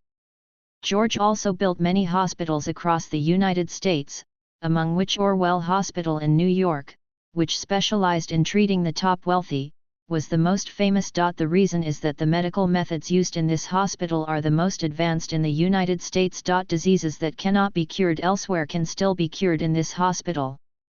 This is where George tried the magic potion he refined, so this hospital is also recognized as the most expensive hospital. In addition to medical facilities and supermarkets, George also bought a large area of land leading to the other end of Hogwarts Island. George remembered that an airport was built here in later generations. However, the land is now being used by George to build a private school. From kindergarten to university, the entire education process. Some of these students are the next generation of employees in his company, and some are students attracted by George with funds from major high school campuses. The teachers and professors at the school were all hired by George with high salaries from various prestigious universities. In the future, these graduates will be given priority to work in George's own companies. Except for the occasional involvement in the development of the company, George has invested all the energy accumulated in the space in the past few years into the expansion of the space, without extracting items. He also devoted his energy to alchemy and the study of runes. In addition to the achievements in alchemy puppets and potions, George is also studying the feasibility of the teleportation array. After all, when it comes to long-distance teleportation, the feeling of having your belly button pulled when using a porte-clés is not pleasant. Moreover, George has made great progress. Everything must end one day, but when that day does come, it is often unprepared. On October 10, everyone on the New York Stock Exchange was caught up in the vortex of selling stocks. The stock index plummeted an average of 29% from its previous peak of 363, and thousands of Americans watched their life savings evaporate in a matter of days. At the top of the buildings on both sides of Wall Street, desperate people lined up to jump from the stairs. This is the darkest day in the history of U.S. securities. It is the most influential and harmful economic event in U.S. history, and its impact has spread to Western countries and even the entire world. Since then, the United States and the world have entered a decade-long period of economic depression. Therefore, this day is regarded as a landmark event that started the Great Depression, and because it fell on a Tuesday, it was called Black Tuesday. 102911133300. There was a popular children's song in New York at that time. Mellon sounded the whistle, Hoover rang the bell. Wall Street sent out a signal, and the United States rushed to hell. With the collapse of the stock market, the U.S. economy immediately fell into a devastating disaster. A terrible chain reaction occurred quickly: crazy runs, bank failures, factory closures, workers' unemployment, the onset of poverty, organized resistance, and the edge of civil war. Agricultural capitalists and large farmers destroyed surplus products in large quantities, used wheat and corn as fuel for coal, and poured milk into the Mississippi River, turning the river into a Milky Way. They, homeless in the city, built simple shelters using wooden boards, old iron sheets, oilcloth, and even brown paper. The villages where these huts gathered were called Hoovervilles. The begging bags of homeless people are called Hoover bags. The cars that are pulled by animal power because they cannot afford to buy fuel are called Hoover cars. Even the newspapers covered by homeless people sleeping on street benches are also called Hoover bags. Buddha blanket. The street apple vendor became one of the most familiar symbols of the Great Depression. Among those forced to earn a living running fruit stands, many were formerly successful businessmen and bankers. Because George was prepared in advance, he did not cause any losses and ushered in more rapid development. Thank you to the book friend Kylan is not a demon for your recommendation vote. Thank you for your support. Other book friends who have recommendation votes, please also vote for this book. Thank you. End of this chapter. Chapter 79: The Arrival of Ancient One. Chapter 79: The Arrival of the Ancient One. The storm outside seems to have nothing to do with Hallwarts Island. With a professional management team and his own strength, George is not worried that his company will have a situation that he cannot control. Therefore, except for occasionally paying attention to a few key projects, the rest is left to the people to speculate. Today George continued to improve the teleportation magic. Draw inspiration from apparition, port keys, and magic circles. After countless experiments, George finally felt space fluctuations from the magic array flashing on the ground when he was experimenting with a set of combined magic arrays. At this moment, George noticed golden sparks flashing opposite him. Then it quickly connected, forming a circular hole, and then a figure wearing a yellow robe, with a shining head and a smile, walked out from the opposite side of the round door. If I were you, I would stop sending magic power to the magic circle at your feet. Ancient One said. George was stunned. In fact, when the golden sparks appeared, George's super thinking had already guessed that the person coming was a mage from Kamatage, the magic temple in this world, and stopped inputting into the underground magic circle. Magic! But when he saw the visitor, George was still surprised because he recognized the visitor through his obvious appearance.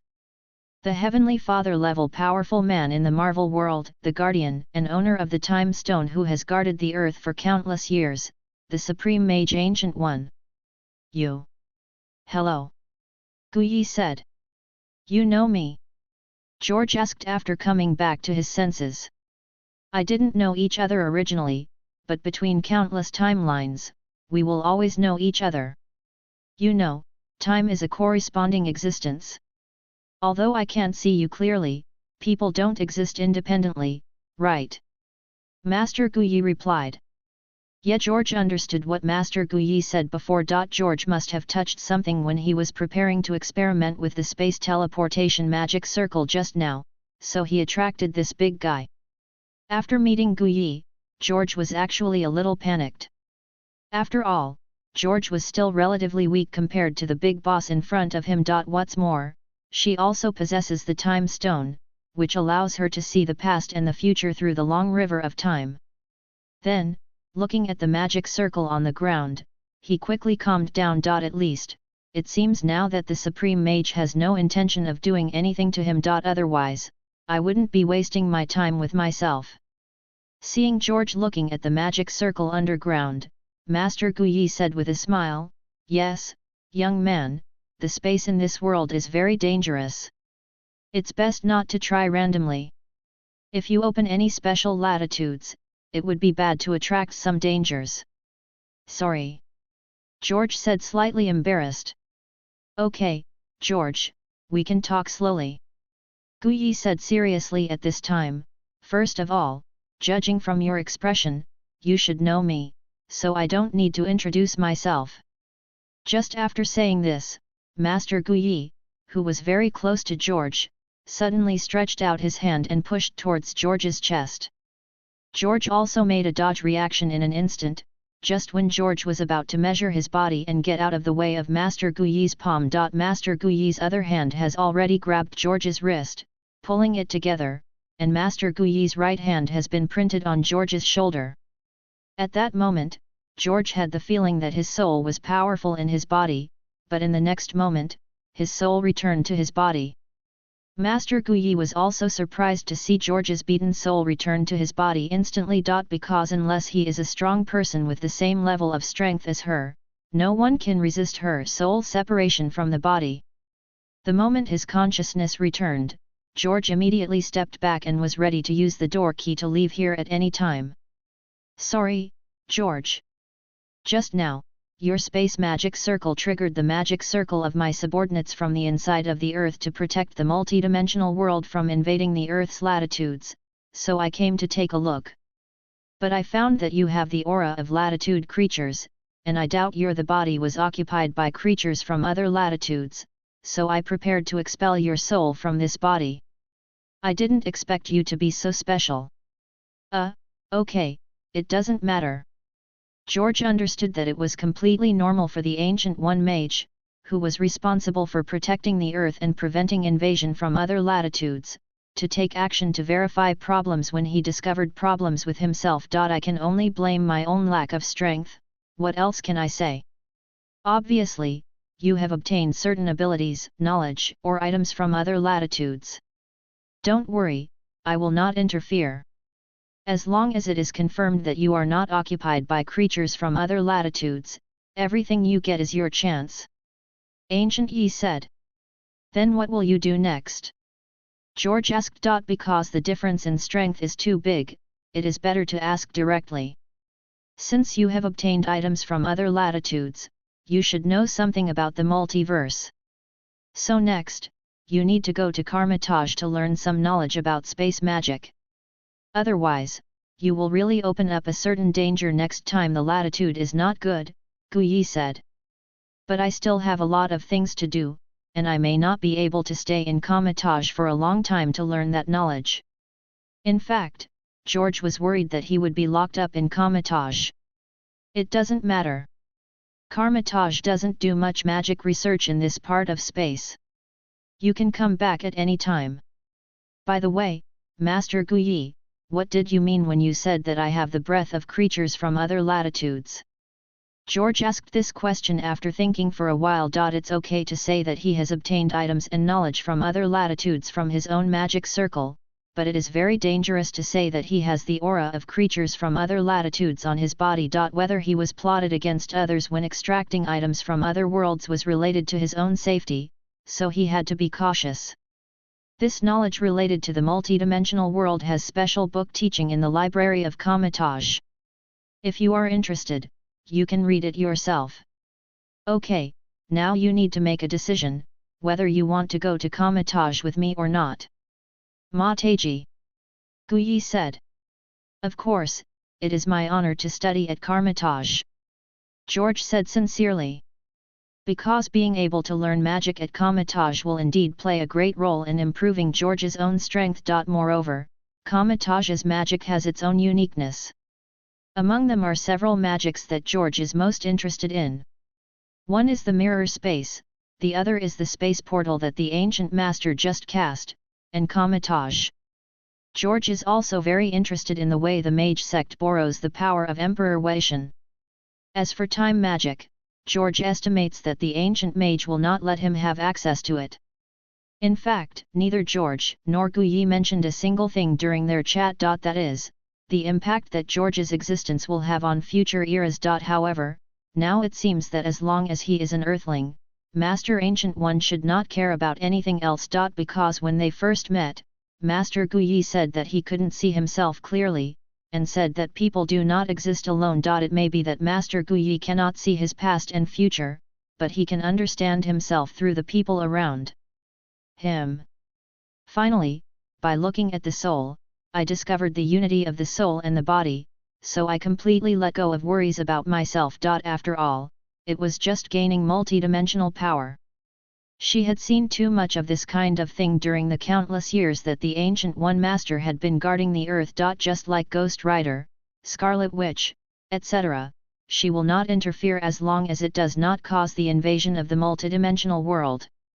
As for why George knew Master Guyi probably thought it was brought about by the knowledge that George acquired. After all, the name of Supreme Mage is also very famous in the multidimensional world. Therefore, after George accepted the invitation of the Ancient One Master, he walked directly into the portal with the Ancient One Master and went to Kamatage. Thanks to book friends Kylan is not a demon, book friend Qingxian /me, and book friend Infinite Overhead for their recommendation votes. Thank you. End of this chapter. Chapter 80 Kamatage. Chapter 80 Kamatage. After the golden space door is closed, a George walks out from the next room again.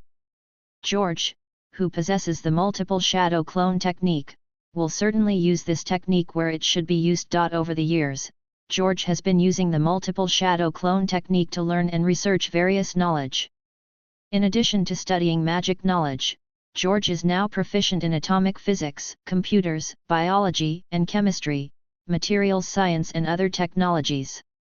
It can only be said that the combination of extraordinary thinking ability and multiple shadow clone techniques is too heaven-defying. The clone came to the balcony, sat on the lounge chair, picked up a novel lying next to it, and read it casually. This was the task that George had given the clone before leaving. Just stay on the island on your behalf. If you can't handle things, you can summon the main body in time. On the other side, the main body appeared in an antique courtyard with Master Guyi. There are some disciples in the courtyard playground who are contacting the magicians. After seeing the appearance of Master Guyi, these disciples all bowed and saluted, "Hello, Master Guyi." The Ancient One also returned the courtesy one by one, and did not put on any airs because of his status as the Supreme Mage and the mentor of these people. The ancient Kamatage temple has always adhered to the concept of wisdom sharing, and this belief infects everyone who comes to Kamatage and has the opportunity to learn magic.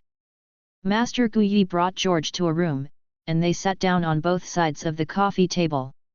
Master Guyi made the tea himself, poured a cup for George, and said, "Please." Then he picked up the teacup and tasted it slowly. After George nodded his thanks, he also picked up the teacup on the table and tasted it carefully. Neither of them spoke. After drinking 3 cups slowly, Master Guyi said, "How about it? The tea from Tianchao is quite good." "Yes, the tea is good, fresh, and elegant," George complimented. In fact, it is much worse than the tea leaves grown by George in space. Coupled with boiling water boiled from space spring water, it is not only a kind of enjoyment, but also increases the energy in the body. You know, even the tea trees are precious tree species that George specially paid to have collected from the Celestial Empire and were cultivated through the chaotic space.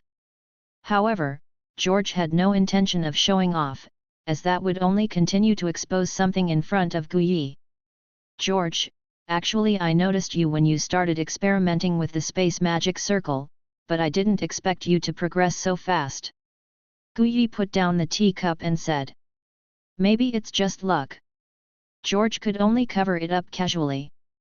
Space matters cannot be solved by luck. After Master Guyi finished speaking, several books appeared in his hand. These are books about space. You can read them slowly. Master Ancient One, can I learn Kamataj's magic? George said. Of course you can learn it if you dare to be interested. The mystics of Karmataj and the vast majority of magic practitioners in the universe have a common characteristic, which is to borrow power, just like we borrow power from the ancients of the original and the earth. The Trinity Wetian Emperor, composed of the gods Siot, Hagos, and the first supreme mage Agamotto, borrows the most powerful white magic power. Similarly, there are mages in this world who borrow power from the dark latitude or other latitudes. However, some of them are very dangerous. Ancient One replied, I see that the magic circle you use uses runes, so your magic may be related to Asgard. As for runes, books, the library also has special book instruction.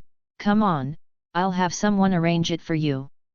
For the next period of time, George stayed at Kamataj with peace of mind. George reads books very quickly. In just 2 months, he has read all the books in the Kamataj library, except for those special ones that were sealed by the ancient master. Of course, this is just after watching it. Many of the magics inside still need to be practiced in person. But after reading those books, George had a rough guess about his identity. First of all, regarding the fact that Master Guyi said that he has the aura of latitude creatures in his body. George guessed that it might be because of the existence of chaotic space, which was thought to have the aura of latitude creatures. The Supreme Mage, who has protected the safety of the earth for hundreds of years and often defended against the invasion of creatures from other latitudes, will certainly not admit his mistake. Therefore, if the chaotic space is regarded as a special latitude, then everything makes sense. The Chaos Orb has recognized him as its owner, and George also speculates whether he is the kind of latitude demon recorded in the book. First of all, George completely meets the 2 characteristics of the latitude demon. One is to have a spatial latitude that can be controlled, which is completely different from borrowing latitudinal energy. For example, Guyi, although she can borrow the power of the dimension to open the mirror space, but she can't fully grasp this dimension. The greatest extent is to use the power to change the rules in some dimensions.